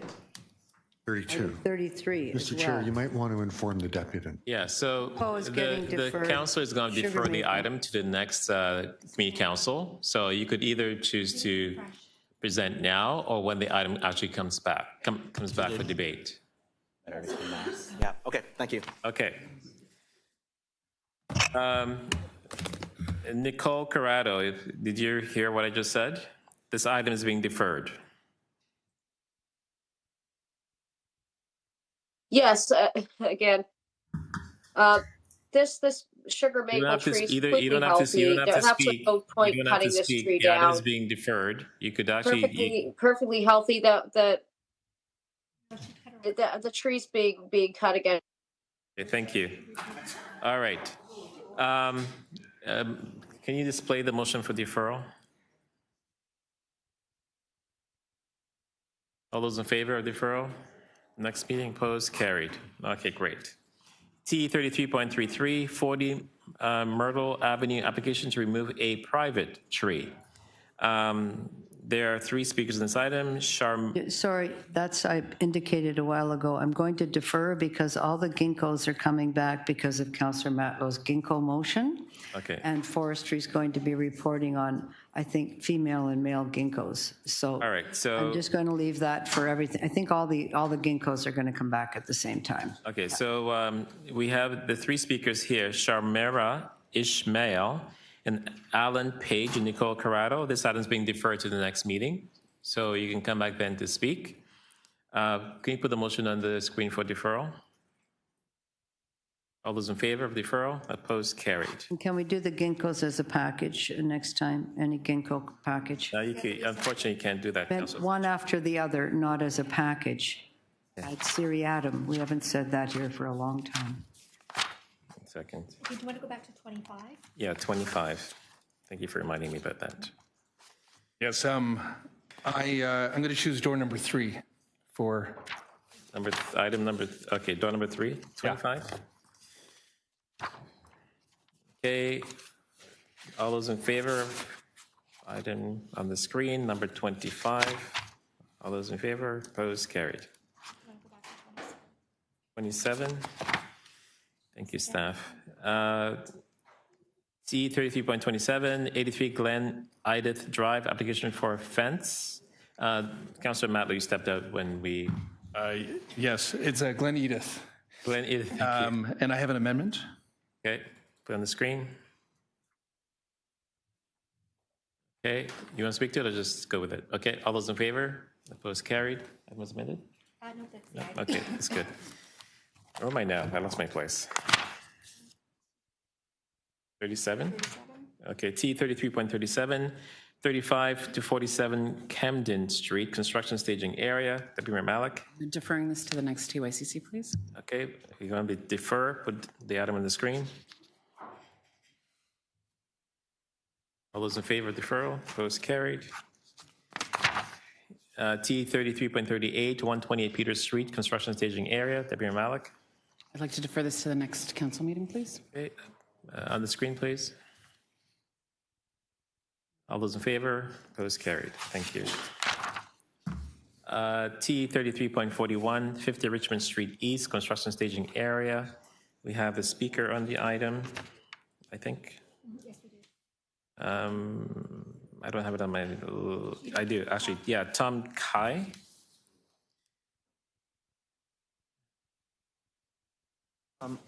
I think I sent an email to the clerk to withdraw me speaking from 3341 and 3355. Okay. Yeah, I think I sent an email. Thank you. Thank you. I'm going to move an amendment on this item.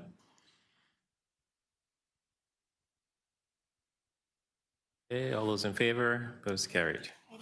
Item as amended, all those in favor, opposed, carried. It's construction staging area, it's all the usual stuff. TE 33.43, 1095 to 1111 Danforth Avenue and 1117 Danforth Avenue. Councilor Fletcher, I held Move the free. staff recs to council. Moving staff's recs, all those in favor, opposed, carried. T 33.52, Oakwood Village Street Plan. I held that for Councilor Bravo. Thank you. I'm going to have to reopen that last tree item on Brock because I was supporting the staff recommendations after, but I'll speak to this now. Which item was the Brock item? What was displayed was the removal approval, and I was supporting the staff recommendations. Okay, all those in favor reporting? Opposed, carried. Hold on, go back to Brock. Okay, which number is that?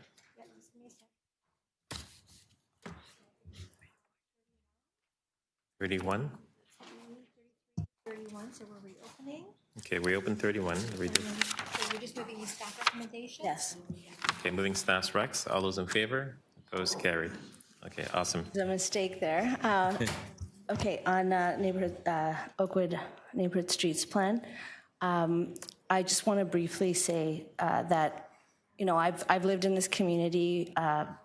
Yes, I'll display the motion.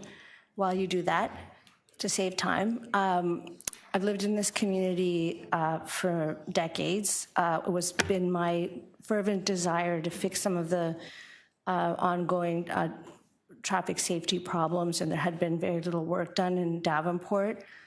My motion has to do with changes that have been discussed with staff support and with very specific engagement in Davenport on a street-by-street basis. The Neighborhood Streets Plan, we were very, we brought it forward in our office, and it's been a great collaboration with Councillor Matlow, and I appreciate his support for holding this down so I can speak and move my motion.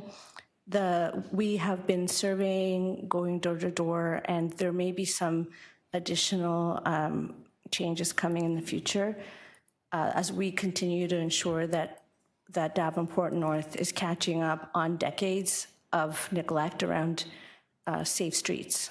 And those improvements are urgent in a growing population, but also in a neighborhood with schools.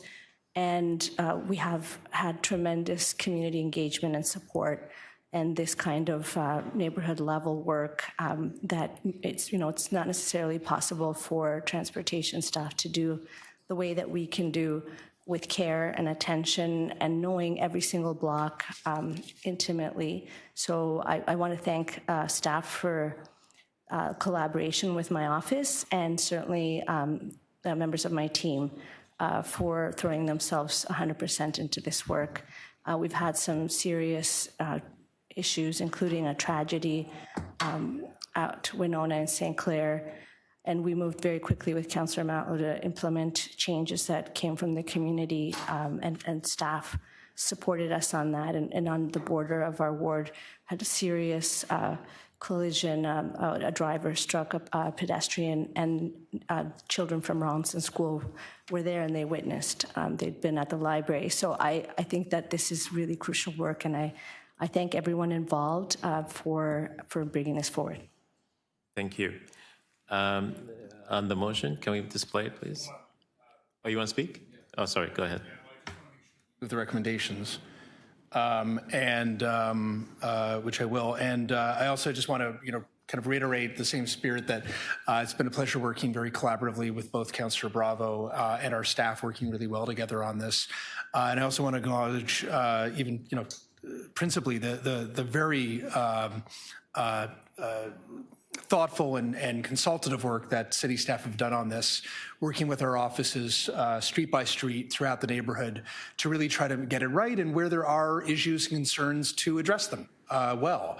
Obviously, as Councillor Bravo said, this is a living document. There's still some work to do, but I really appreciate the achievements that we've arrived at this far, and I look forward to continuing work to make our community as safe as we can. Thank you. Thank you, Councillor Madlow. Let's display the motion, please. Okay, all those in favor? Opposed? Carried. Item as amended. All those in favor? Opposed? Carried. The next item is T33.53, Oakwood Village Street Plan. No a motion on that one. You have a motion? Yeah. Okay. Let's display it. Are you speaking to it? I don't have to. Okay, good. All those in favor? Opposed? Carried. Glad I was so convincing. Item as amended. All those in favor? Carried. All right, next one. It's T33.55, Transit Priority Measures to Support Transit Divisions during the College Street, Carlton Street closures between Bay Street and Church Street. The speaker here has withdrawn, so I'm going to move the staff's rec on this item. All those in favor? Opposed? Carried. T33.56, Traffic Management in Ward 14 related to King Street East and Church Street intersection project. Councillor Fletcher. That little project in your ward, Councillor, I'm deferring that indefinitely. Oh, great. It's got to do with Dundas and Broadview, and I'm still so dissatisfied with the work that the city has done so far. Okay, so we're going to defer that indefinitely. I really like that last word, indefinitely. Okay, all those in favor? Opposed? Carried.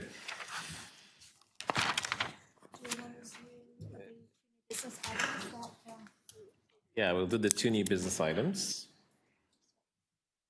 If you display it, because I don't have it in front of me. Do I have it? After the last two we just did? Was it the... The always stops, which is 70. Always stop at Portland? Is that the one? Okay. Yeah. Always stop at Portland Street and Stewart Street to improve safety and sight lines. I'd like to move the recommendations in my letter, please. Okay, all those in favor? Opposed? Carried. And the next item is report request on naming an existing lane, Sister Gwen Smith Lane. Councillor Fletcher. I'd like to move that recommendation in my letter, please. Okay, all those in favor? Opposed? Carried. Is there any other new business item? What else is there? Let's do that now.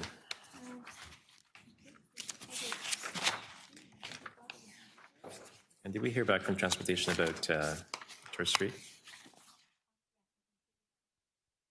Okay, good.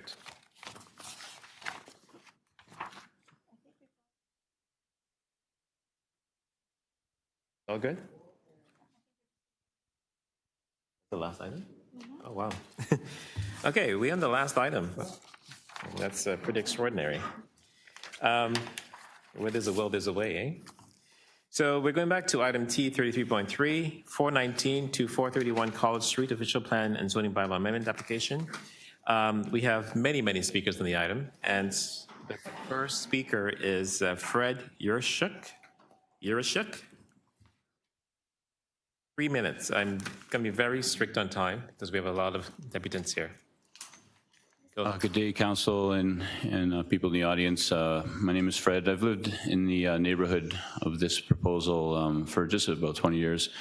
A couple points, and I'd hope that all that is great and magical at the neighborhood, I hope that we can preserve it to the best that we can.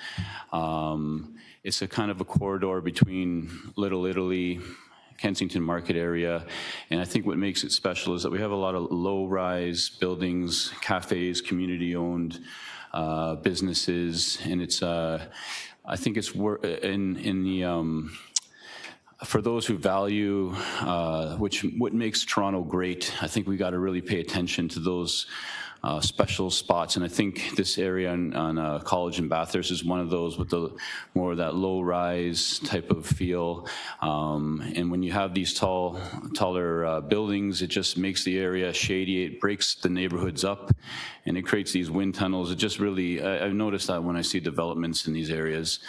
And secondly, I know that a special spot for Sneaky D's. I think it's a heart of the culture of Toronto. A special spot where you just have you have live music, you have amateur wrestling, all these crazy things. When you take those away, you just can't get them back. So, for those reasons, I think we got to pause on the idea to really recognize what makes this corner special.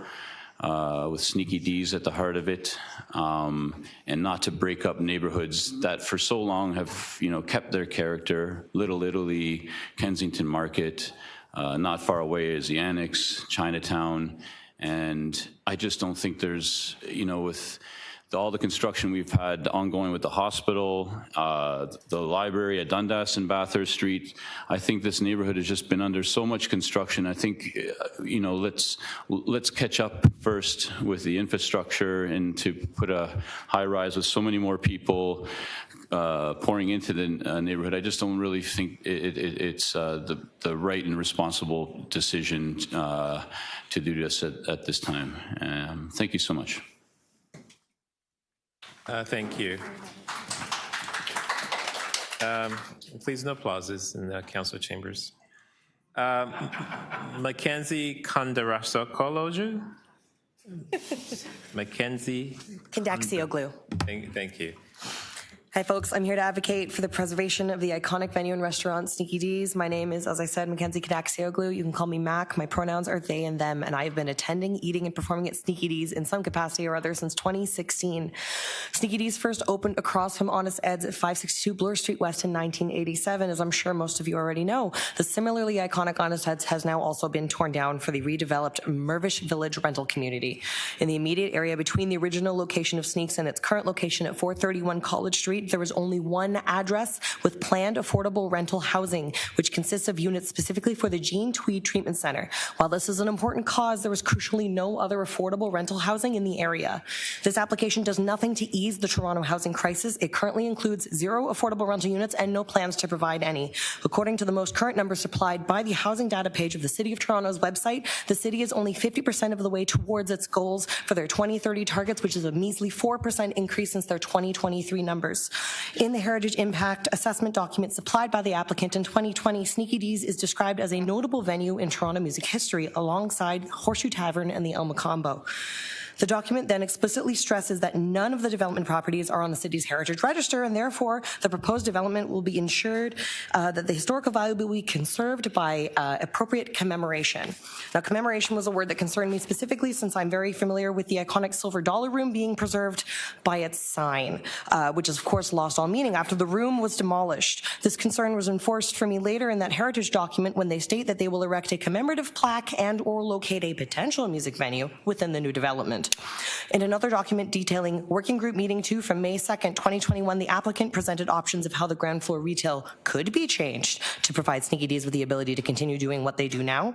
As the current development area hosts another venue, now called Mist, concerns were raised about how and if Sneaky D's would secure their space in the development. As far as I could find in these documents, there was nothing aside from perceived goodwill to prevent Sneaky D's from becoming more than just another Silver Dollar Room sign. Further, Working Group document states that the upcoming Working Group Meeting 3 to discuss affordability hadn't been scheduled and has never transpired. I want to direct your attention to the most significant developments since the documents, Emo Night North.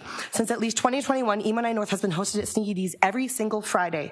These events resumed post-COVID around March 4th, which means 2022, which means that there is at least 221 individual Emo Nights that have been happening at Sneaky D's since it restarted.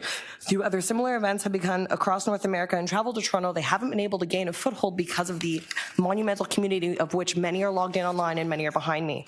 When the world woke up to the COVID-19 pandemic, we remember the horrors of all the small businesses around us shutting down. Sneaky D's remained in its current location since 1990, surviving that pandemic. Without any solid agreement to protect Sneaky D's in the future, by approving this application, the community and the applicant are accepting that they will further contribute to the disappearing and deterioration of third spaces and music venues in the City of Toronto. I know my time is up. I apologize. This was a 5-minute speech that I've cut down to 3. With no agreement to protect the business financially in the demolition and development phases, a process that could take anywhere from 2 to 5 years, the community and the applicant are effectively signing the death warrant of a vibrant Toronto community, one of the very reasons that area is so beloved in the first place and why it's even valuable for people to want to buy condos there. What's happening on the corner? Sneaky. Okay. Thank you. Thank you. Whatever money the CPA from this development, they will be cutting out the very part of the community that's created value in the first place. Thank you.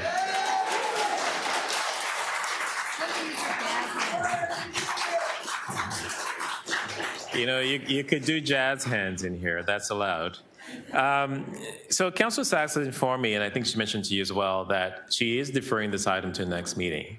And so it's important to note that if you're speaking today, you will not be able to speak when the items come back again. So just so you know. But it is your right to speak today, if you so choose. On a point of order, I just want to clarify what that means is that, if I may, is that if there are any amendments or any work that's done, you won't be able to speak to that. So you might want to be strategic about, no? The clerk can explain what we're doing here. If there is any additional or new information that is submitted on this application, then you will be permitted to speak. Okay. But if July 8th, so again. Thank you for correction. Yes, it's probably in your best interest to wait until then, because then you can speak to the item, you know. Anyways, it's up to you. But again, please note where you are on the list. If you are to speak, make sure you're close by so you could actually we could keep this moving quickly. So Sefi Solomon, Nate Palmer, Maya Turk Pilling. I mean, there's 3 seats there. So if everyone sits down, and then you could do boom, boom, boom. So Sefi, go ahead. Hi, City Council. Good morning. I am a longtime resident of this neighborhood and even longer a patron of Sneaky D's.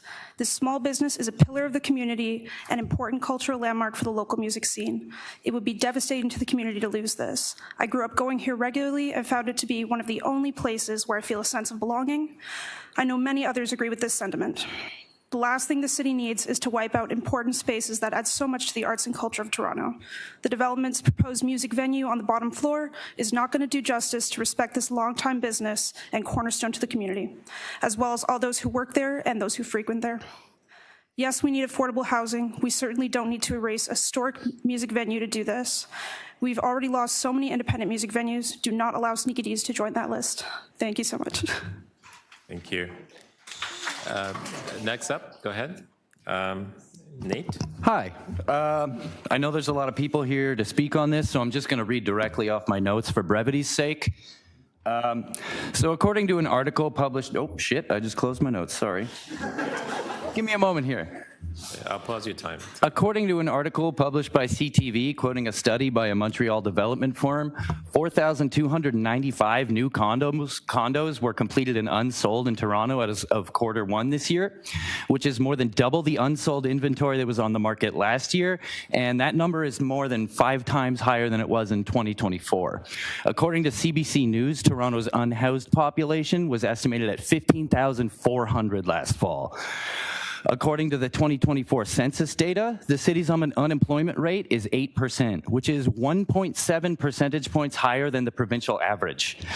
Nearly no one who lives in this ward will be able to afford to live in these condos once they're built. So they'll remain completely empty. Sneaky D's is also a thriving business that employs a number of residents of the ward and provides a valued third space to the local community. The last thing Toronto needs is to remove more historic landmarks in order to make way for expensive construction projects that do nothing for the people that live here and serve only to enrich wealthy developers who don't care about the city. I yield my time. Thank you. Maya, then Sadie Tranks, then Elliot Gallagher Doucette, then Becky Robertson. Maya, go ahead. Thank you. My name is Maya Truk-Pilling. I was born and raised in Toronto. I'm a singer-songwriter. I was actually a frequenter of the music studios in the Cube at 1 Sumac, and its closure some years ago motivated me to pursue a master's at TMU's Communication and Culture program, at which I'm currently writing my thesis on the impact of gentrification of small live music venues in Toronto. And as we watch yet another local venue's presence be threatened at the hands of developers, I watch the very subject of my research play out in real time. The proposal to build a 16-story condo building at the corner of College and Bathurst is not the first development of its kind, and I think of a Toronto that many of people of our generation never got to experience, which is a Toronto of the 60s, which many great folk artists got their start in Yorkville's collection of seemingly endless music venues. Johnny Dovercourt writes in his book, Any Night of the Week, that at its peak in 1966, no fewer than 40 clubs and coffee houses were operational as small music venues in Yorkville. But if you left this meeting today to visit Yorkville, you would be met with rows of high-end fashion designer storefronts and upscale dining experiences, peppered with food chains that cater to the upper middle class, and even a sauna and cold plunge facility whose vetiver and patchouli scents beckon each passerby to drop over $50 on a single session. So what happened? Johnny Dovercourt writes that by the summer of 1967, Yorkville had become famous or infamous as a hotbed for hippies and had drawn an unwanted attention from media, tourists, and police. With support from members of City Hall, developers bought up and demolished much of the old residential neighborhood buildings to make way for cars. The city then made business license renewals for local clubs and coffee houses much more difficult. Throughout the 70s, these places closed up one by one, shopping malls took up their place, and the Riverboat, the last club standing, closed in 1978. This is a prime example of the elimination of community-oriented live music spaces in Toronto in favor of more profitable uses of land. It is a textbook case of displacement, of gentrification, and as evidenced by this gathering today, it is not an isolated incident. Many Torontonians, including myself, feel pride in saying that the likes of Gordon Lightfoot and Neil Young got their start here, and I would assume that as members of Toronto and East York Community Council, you too would share that pride. Yet council members of the past were quick to dismiss these artists when they were beginning to hone their craft. Former Mayor Alan Lamport called Yorkville a cancer to Toronto. To approve the application to demolish the live music venues from 419 to 431 College Street is to repeat this cycle. It is to ignore the current generation of artists who have defined the city and called College and Bathurst their home. It signals to the rest of the city that emerging musicians, their community members, and the arts workers that keep small music venues operational are less deserving of access to that space than condo developers. Thank you. Thank you very much. Sadie Strengths?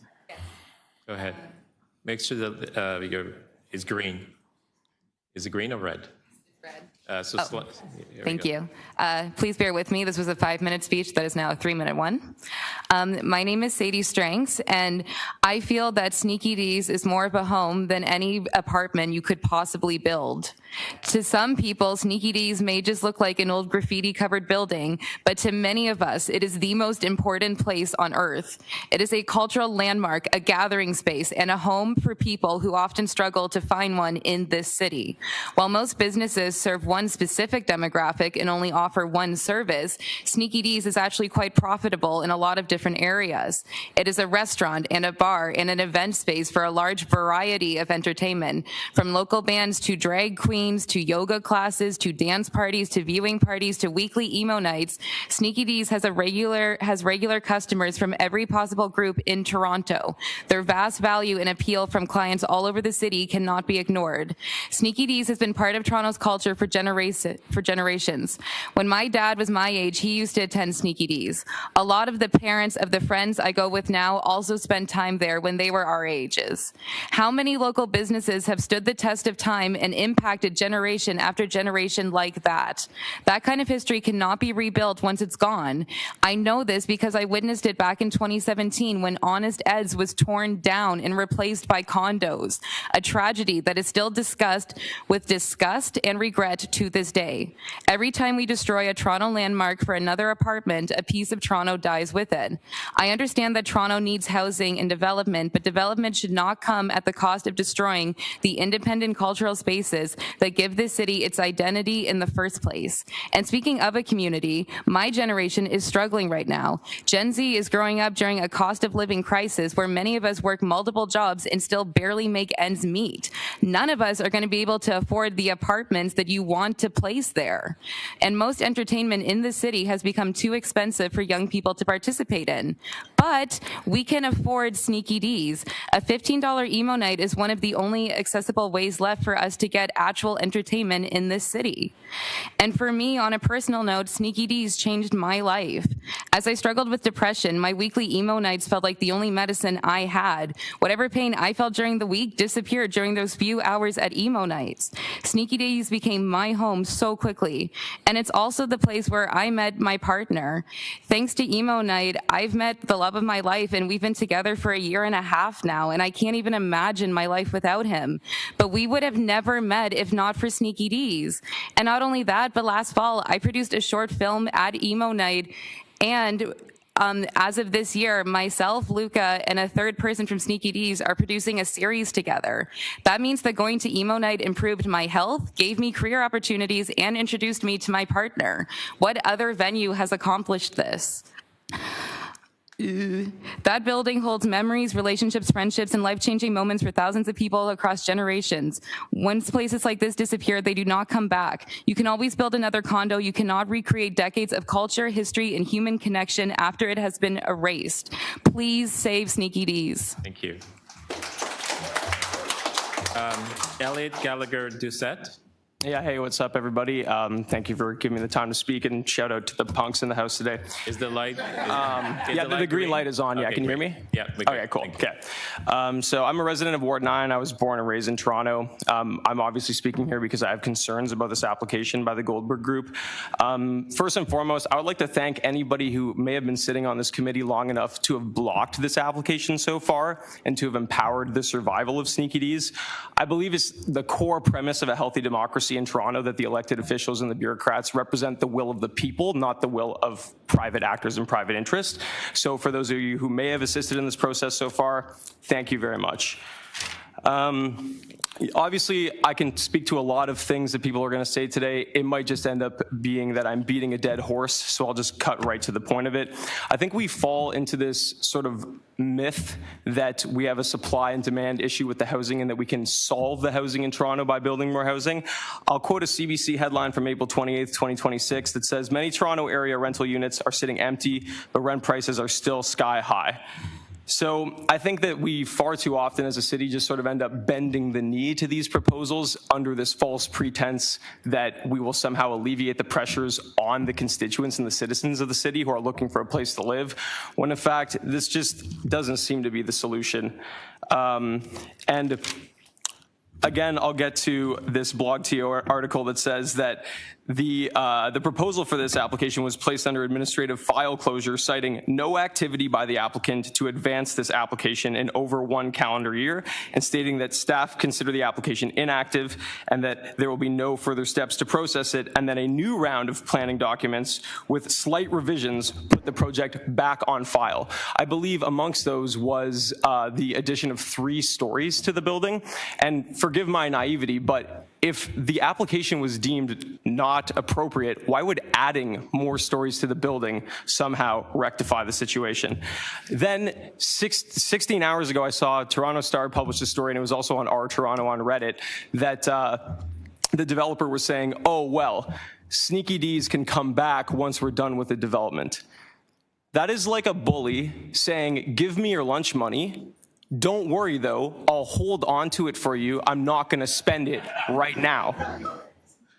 Like, what are we doing here? I fail to see the point.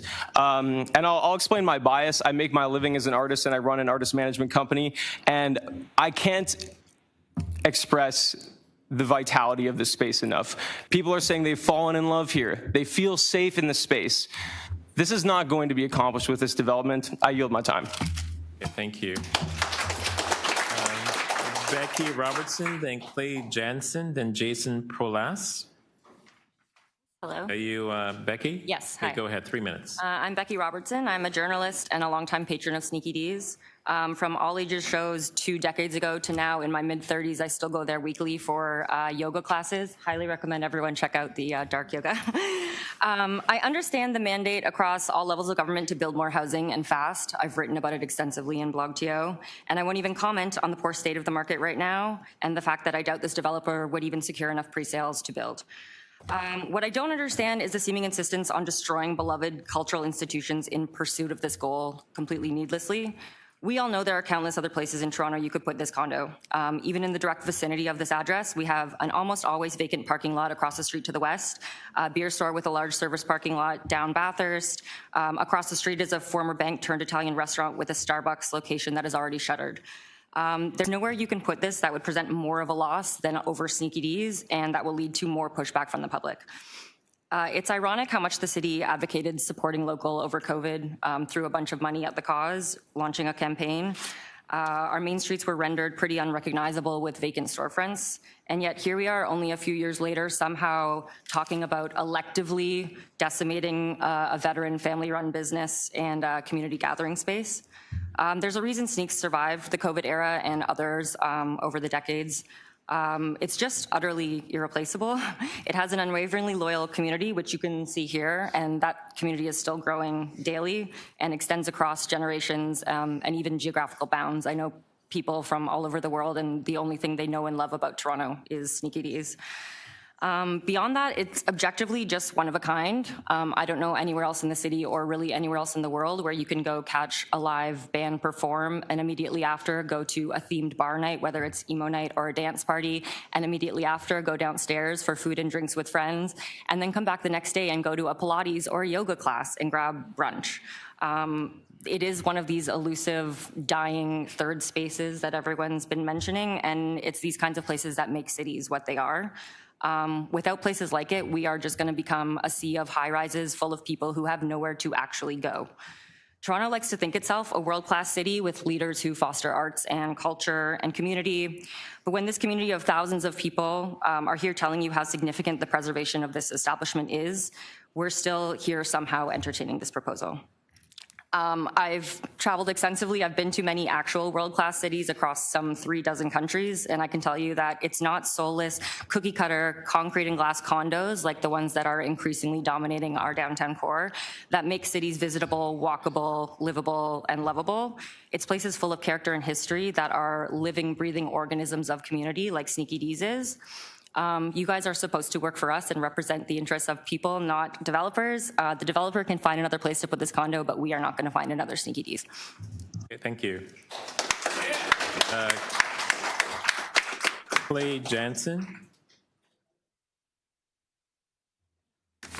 Through you, Chair, thank you for allowing me to speak today. I'm the planner here on behalf of the owners of 419 to 431 College Street for the official plan and zoning bylaw amendment. I have a few items to talk about today, but I think with the crowd that we have here, I'm going to keep it short just to give them with more time to speak. I am here to support the approval's recommendations. I firstly want to address the residents who have made many deputations today and the more that are to come. I've heard what you have to say. I'm writing down what you have to say, and I look forward to hearing what you have to say after I am done. I think the assurance that I will provide council with today and the members of the community that are here today is that this development has had a positive ongoing relationship with the owner, George, of Sneaky D's, and there has been arrangements made to accomplish essentially 3 things. Permit them to stay in their current space until the development takes place. As we all know, there is a hold being proposed, so there will still be some time before that happens.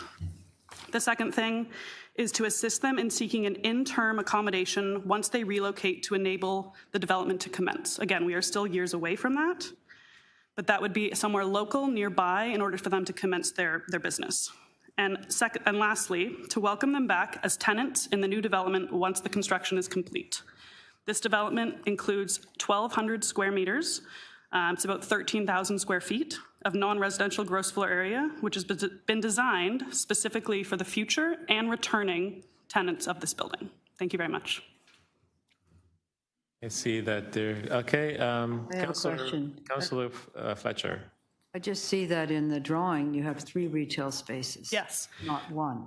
So there are 3 retail spaces at grade. Yes. There's 2 retail and then there's 1 music venue in the lower level to accomplish kind of noise mitigation from the nearby residents. There's also 2 other spaces in the lower level. Okay, and then number of apartments that exist compared to the number that have tenants, how many are there? I am aware of 2 apartments that exist on site. That have tenants in them? That have tenants in them. That's the only apartments that yes. Okay, any other questions for the deputy? Seeing none. Thank you. Next up is Jason Prolas. Good morning. My name is Jason Prolas, and I'm a licensed professional engineer in Ontario who has worked in building services consulting for the past 13 years. I am also a gigging musician who has played at Sneaks and venues like it in Toronto for over 20 years. Sneaky D's is a venue that prides in hosting shows for musicians, creating original music and alternative music genres. This makes them an indispensable part of a tight-knit community of musicians and music lovers. Low-cost barriers make it an ideal choice for developing acts. You could argue open mics or jam stages are comparable, but at a certain point, every act needs to find their audience by playing shows of their own. Where would the Beatles be without the Cavern Club, or the Hip without the Terrapin Tavern? Venue owners are stuck weighing difficult decisions. Do they modernize their booking practices, thereby freezing out all but cover bands and DJs? Or do they allow themselves to be absorbed by Live Nation? Or do they close their doors altogether? Venues like Sneaky D's are our Pompeii, a place where we come together and bask in the musical sunlight, but where we also sit hesitantly in the shadow of our Mount Vesuvius. Real estate developers, poised to rain down high-density mixed-use development that covers up unique establishments that don't yield high returns. Of course, it's well understood that we need housing in this city, but the greatest need is affordable housing, and no, I'm not referring to the deeply insulting 10% below market value definition. I'm referring to dignified and functional spaces that the lowest earning and often hardest working folks can call home. What good are 130 single-bedroom condos whose proportions are better suited to a bowling alley than a livable space at $600K a pop? What seems to get lost in the consideration of these redevelopments is what makes the neighborhood worth living in. We need to preserve institutions that give neighborhoods their character. Not a Taco Bell, but an authentic and unique joint like Hot Mess Tex-Mex. Not a soulless Live Nation venue, but checkerboard floored gems like Hard Luck or Horseshoe Tavern. Or how about the best of both worlds, as you have with Sneaks? It is my firm belief that this application should not proceed, but I am also a pragmatist. If you must approve it, then this community puts their faith in you to get it right.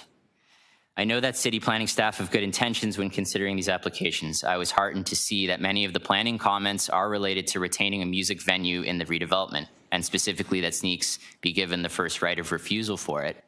I do send the developer sincere best wishes introducing 200 condo units into an already oversaturated market. If we cannot stop this application, then I urge you to consider the following. Put the music venue on the corner where it has lived for the past 35 years and engage in meaningful consultation with Sneaky D's on the final layout and allow them to retain or recreate as much of the original facade as possible. Toronto claims to be a music city, and I would like to be able to take them at their word. But when venues like the Silver Dollar and the Velvet Underground continue to close, it seems like action, or perhaps inaction, speaks louder than words. Okay, thank you.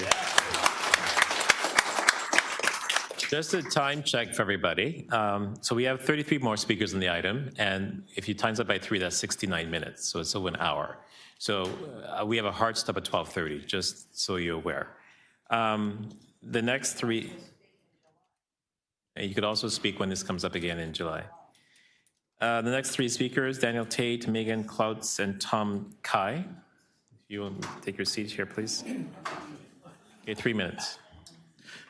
Good morning. I'm here to go to bat for Sneaky D's, a Toronto institution since 1987. You can't think about Bathurst College without thinking about Sneaky D's. Sneaky D's is Bathurst College. It's like the DNA of that corner. When you're on your way to Little Italy, you pass by Sneaky D's, you think of the nachos, you think of the bands that you've seen there. It's the DNA of Toronto. In fact, one of Canada's biggest bands ever, the Bare Naked Ladies, got their break at Sneaky D's in 1989. So how can we even fathom like taking the wrecking ball to Sneaky D's? It's like we've already taken the wrecking ball to the Planetarium, Government, Imperial Pub, Matador, Honest Ed's, Big Bop Reverb. The list goes on and on. This is how you lose the character and soul of your city. And what are we going to do? We're going to get rid of Sneaky D's, put another condo there, and then what? The condo's going to have like another generic bank or pharmacy or Dollarama as the tenant. You've basically just killed the heart and soul of that corner by doing so. So I'm very, very concerned about this proposal. And like I said in an earlier deputation, you give this developer 16 stories, the next developer is gonna want to develop the southwest corner, they're gonna want 25 stories, then the next corner, they're gonna want 34 stories, and then you've basically ruined Bathurst College. So I think we all need to be very careful what we are doing here. Now, I see the developer is contemplating putting a music venue in the building, but come on, is that really practical or realistic? Maybe it is. Maybe there's a new way. Maybe you market this condo as like the music condo and music lovers can buy it and you retain all the heritage and you have a venue and you put incredible acoustics, and maybe that's the draw. Like, Sneaky D's is the anchor tenant, and we're going to keep the original walls because we know the walls are what have the memories and the heart and the soul of these venues. So maybe there is a new way, but we just need to be very, very careful how we do this. Look, we can't say this is because of housing or housing shortage. I mean, they're building a 91-story mega tower at Yonge and Adelaide. There's condos everywhere. So look, the bottom line is, my perspective is we don't want to create a city where we're just overshadowed with hyper density everywhere, condos everywhere, at the expense of culture, at the expense of the heart and soul of what makes a city worth living. And places like Sneaky D's make Toronto worth living. It is inherently Toronto. It is part of our identity. So please, let's just be very careful on how we approach this application and do it right. Thank you. Megan Colts. Is Megan Colts here? We have somebody calling in, but they're not identified. So Eva's just going to unmute them and check if it's Megan. Klotz. Okay. Megan Klotz. Klotz. Okay. Klotz. Okay, we'll get, while we're figuring that out. Okay, we're muting someone who's not. Them to identify themselves. Yeah, we just need to figure out who the next speaker is. Go ahead, Catherine.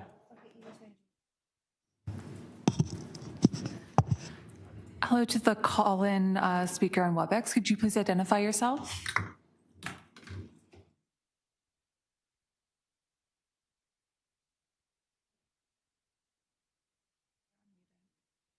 No one? Okay. Tom Kai.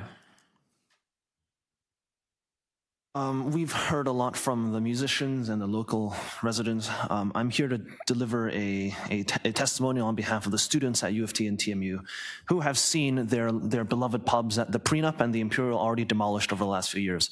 To those city councillors who voted against the redistricting for the Prenup as a U of T student, I thank you. When will you stop destroying student culture and spaces? Do you hate students that much? Probably not. You guys are against the OSAP cuts. You guys love your students, so why deny our third spaces?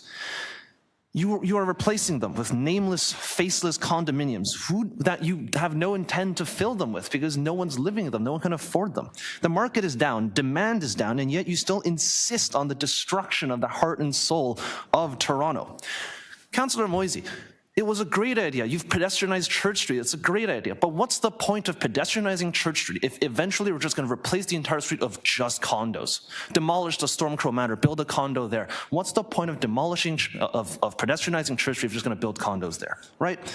How much do you intend to enrich the landlord class, the land developers, Galen Weston, so he can build another Shoppers Drug Mart in another part of town? What's the point? Who do you really care about? This is a representative democracy. You are supposed to represent the citizens of Toronto, and this is not just an issue for University of Rosedale. This is an issue for Toronto as a whole. Toronto here is a city of culture. It is the heart of Ontario, and we are better than Montreal. However, the more you tear down our culture, the more pubs you demolish, the more nightclubs you demolish, you are destroying what makes Toronto great. Toronto, in the future, if this is the trend that we're going by, will no longer be the city of bars, of pubs, of the beautiful hockey culture, but instead an endless sea of gray condominiums. When I came up here and I said, why don't we demolish the Rogers Centre and build a condo there? It's because the Rogers Centre is important. But I will tell you this much. Sneaky D's, it's the Rogers Centre of the people of Bathurst and College. The Sneaky D's will never make it to the World Series. But to the people who go there, it might as well just might have. Emo Night North is the World Series for the people of University of Rosedale. It is the Stanley Cup Finals for the people of U of T. And if you demolish our pubs, there will be nothing left of Toronto. So I stand here as a representative of the students to say, get your hands off of our pub. As a certified Montreal Canadiens hater, don't make our city worse than Montreal. Thank you. Tom. Hang on, I have a question. Sir Kai, Councillor Bravo has a question for you. I just want to, while you're sitting down, to let you know, I used to spend so much time at Sneaky D's that I was invited to the staff party. And, so I can tell you that it's really part of my heart and soul, and I have more stories and more relationships and more work done there than I can recall, including fighting for that corner when white nationalists, Nazi skinheads were trying to take it. We were all there holding our ground. So I just want to say but on the other hand, are you aware that we do not, at this level of government, set the planning rules? Like the provincial government creates planning rules that we have to work under. And so some of the things that you're saying around how we are deciding and we want the condos and we want to put them here, I think that part of the challenge here is that it's important to understand that the provincial government sets the legislation. We have very limited tools in what we can do, and I just wanted to know if you're aware of that, just to make sure that you're targeting the right people, because Montreal has a very different relationship with the provincial government. I would like to first say that with the Ontario OSAP cuts, this City Council united to stand against it. I understand that the City Council, with Ford's encroachment, has less and less power to actually rule in Toronto. That's not actually the case. Yes, this provincial government sucks, but that's very true. What I'm asking is, do the deputants and yourself understand that the provincial planning is the responsibility of the provincial government, like land use planning. And so they set all the legislation. We have our official plan, and in our plan and our policies, we do want to protect live music venues. But I know that you can come here and talk to us directly, and we appreciate it. But I guess it's the question of who actually has the power to decide what the policies are. And right now, the provincial government, that is their purview. And we don't have constitutional powers to change we can't challenge them.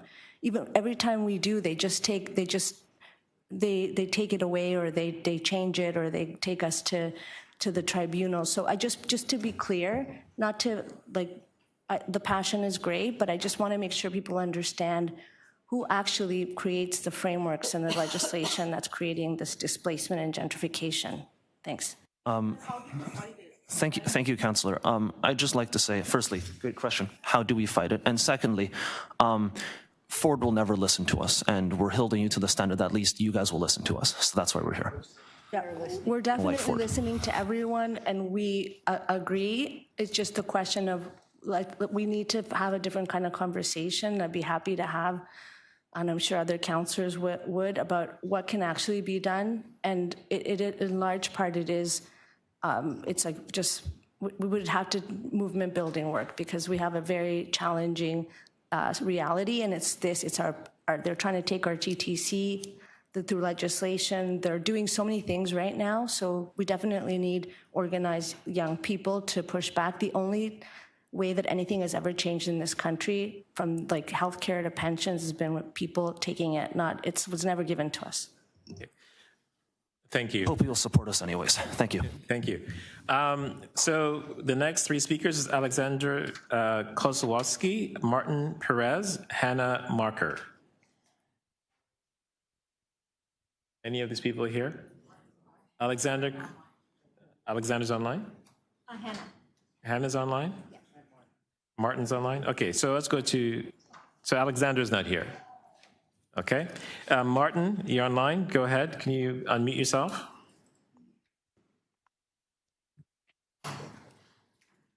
Hello, hello. Can everyone hear me? You can. 3 minutes. Can you see me? There we go. Okay, perfect. Thank you. Hello, members of the council. I am Martin Perez, a proud Torontonian, and I am also the founder and CEO of Gig Pass, a live entertainment company in Toronto. I will cut to the chase. If this application is approved, the city will lose one of its few last-standing independent venues, Sneaky D's. And you might think, big deal. There's many other music venues in Toronto, right? Well, let's talk about music venues. You know the Rogers Stadium, up at Downsview? That's owned by Live Nation, an American foreign corporation. RBC Amphitheater, owned by Live Nation. History, Live Nation. The Danforth Music Hall, owned by Live Nation. The Opera House, owned by Live Nation. The Mod Club, owned by Live Nation. Live Nation also effectively owns the music calendar for the Rogers Centre and the Scotiabank Arena. So here's what's happening. It is becoming increasingly impossible for Toronto artists to perform in front of Toronto fans without an American foreign company getting a huge cut of the deal. That means that not only is City Council considering killing off more of Toronto's unique culture, but you'd be selling our Canadian culture to the Americans, piece by piece. Are you a proud Canadian? Are you proud to be Canadian? I am. Let's prove it by denying this application. And we're asking for a full denial, not half-baked compromises that killed off the legendary Silver Dollar Room when the City Council let a condo be built on top of it. So what Clay Jensen from Goldberg Group is proposing is not acceptable and should be ignored. It didn't work for the Silver Dollar, and it won't work here. The facts have spoken. This application must be flat out denied. It is election season, and civic engagement is at an all-time high. Voters are actively watching who is protecting Toronto's heritage and who is selling it out to developers and American corporations. We want to vote for leaders who protect Toronto and will fight for the province. Councillor Bravo, that one's for you. Prove us today that you are those leaders. Deny this application and fight against the province. Don't just lay down and take it. If you're just going to say, oh, the province is going to do whatever they want and you're not going to do nothing, then you're not working for us. And we will have to consider that when voting time comes around. If you're watching this from home or on social media and you care about this issue, remember to register to vote. Follow up on July 8th on who voted for and against this request and vote accordingly. We are watching. We will clap. We will be loud. No jazz hands, because we are here to protect our city. Thank you. Mr. Chair, I just want to be sure everybody understands that today there will not be a vote. That's July. And if you're online, because you might not be following exactly, we're going to vote in July one way or another. It's going to get referred. So anybody who speaks today, that's your chance. So make sure you save some juice for July, people, okay? Okay, thank you. Before we get to 12:30, it's important that members know that I have to do the bills. Otherwise, what we did today doesn't count. right? So it doesn't become a bylaw. So I'm going to cut it off at 12:30, and then I have to read the bills. So then we can actually enact it into city bylaw. 12:29. Okay, all right. So maybe 12:25, I'm going to stop, okay? And then we can proceed with the bills. Okay, Hannah Marker. Just. Mr. Chair, can we just make sure anybody who doesn't get to speak today, their names get transferred, or they know to transfer those names for the July meeting, okay? Yeah, when we cut, sorry, when we stop or cut off where we are at, those who haven't spoken, they'll have to actually contact the clerk again to get the names on the list. But those who already spoke will not have that opportunity again in July. So what we say. What's the July date? 9th of July? 8th and 9th. 9th of July. Yes, okay. You can come here and support your colleagues, but you cannot speak if you already spoke already. Hannah Marker, not present. Hannah Stein, Madeline Chan, Surad Fadal.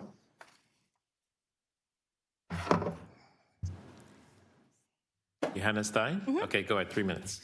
Good morning. Thank you so much for hearing us today. My name's Hannah Stein, and I'm 28 years old. I've lived in Toronto my entire life and have never lived anywhere else. I actually went to middle school right around the corner from Sneaky D's. I want to pose a question to the council today that Mike Layden asked in 2020, back in 2020. Who are we building the city for? Condo sales are at a 35-year low. There are 4,295 completed units sitting empty. We are not in a housing shortage, but in an availability shortage. And I believe we're investing in the wrong thing for the city. So I'll ask again, what are we building Toronto for? People don't move to the city to exist in a condo. They move here for what the city can offer them in terms of culture and experience. I opened a small business on McCall Street last August called Two of Hearts Chapel, which is Toronto's first Vegas-style wedding chapel. And I believed in opening it because I wanted to invest in the city that I love, to build a space and foster community, to celebrate the city and bring people to the city because I love this city. But it's becoming harder and harder to justify that when all of the cultural fabric is being ripped apart and replaced with condos. I'm asking the council to reject this application, not because growth is bad, but because this is not growth. At a moment when the condo market is in a free fall and when units sit empty, the justification for destroying what is irreplaceable has never been weaker. Thank you. Thank you. Madeline Chan, go ahead. Hi, is this working just fine? Okay. Hi, my name is Madeline Chan, and I'm a 23-year-old healthcare student in Toronto. I've been living in Toronto my entire life. What I gather here is that we are trying to solve the dilemma between, say, providing housing by enabling a condo building versus preserving culture. And I'm speaking because I love Toronto. I'm sure we're all here in this room because we love Toronto, and we can all relate on the desire to help the community and improve Toronto. I can appreciate the difficulty of conflicting perspectives here. If I was the developers, I would imagine that maybe building the condos would help out with the housing or the job paucity that impacts many Torontonians by providing jobs for people to engage in the condo building. And also they would imagine they're providing a potential music venue to attempt to satisfy the community and culture.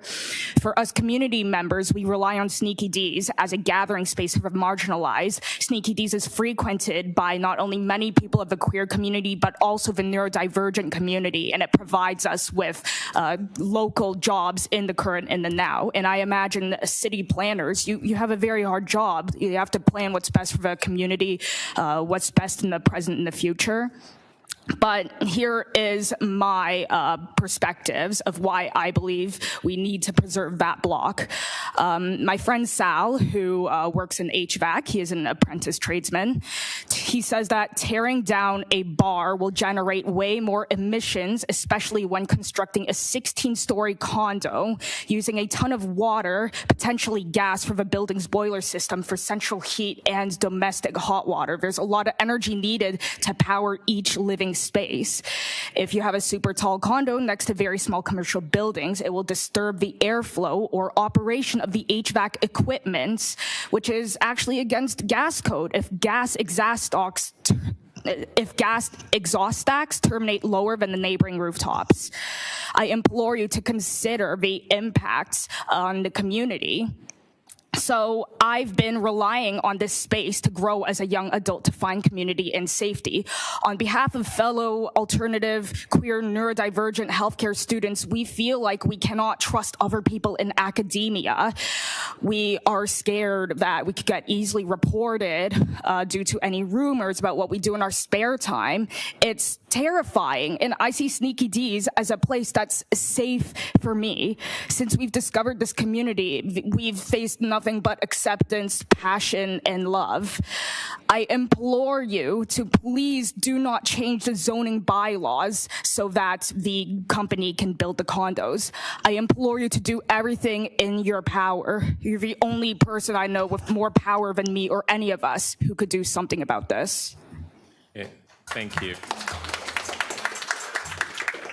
You were the last speaker for today, so I'm just going to go over the names that I haven't been able to get to, and you'll need to reach out to the clerk for next month's meeting.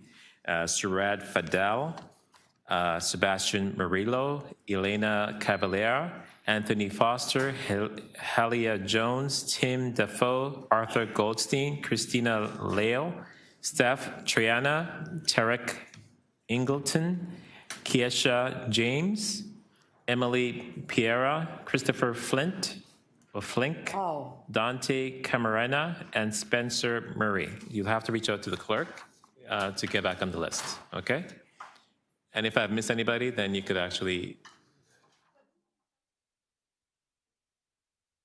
the same way that you, yes, the same way. Yes. Councillor Perks, don't go away yet. Okay, Mr. Chair, I want to speak to and also, yes, and also to, in July, you'll also have 3 minutes as well. So I'm going to have Councillor Sachs, you're going to bring your motion forth and speak on it? Yes, I have a motion. So my motion is to defer this matter until July. As I told all of you, we weren't going to make a decision today. Sneaky D's is very important. You've all told us how important it is to you. I know how important it is to the city, to the community, to this area. And I got assurances from the developer that they had a deal with George. I said, fine, but I'd have to hear it from George. I need to know that the space works for him. I need to know he actually has a deal. I've had developers try to fool me before when they said, oh, yeah, don't worry, everything's fine, and then they didn't honor it. So George hasn't called me back. I have reached out directly. I have reached out to his daughter on LinkedIn. I've asked Mike Tanner, our music liaison, reach out to him. We've tried to talk to the neighbors. He hasn't got back to me. So I got a letter this morning, the developer said to me, allegedly from George, but it wasn't sent to me by George.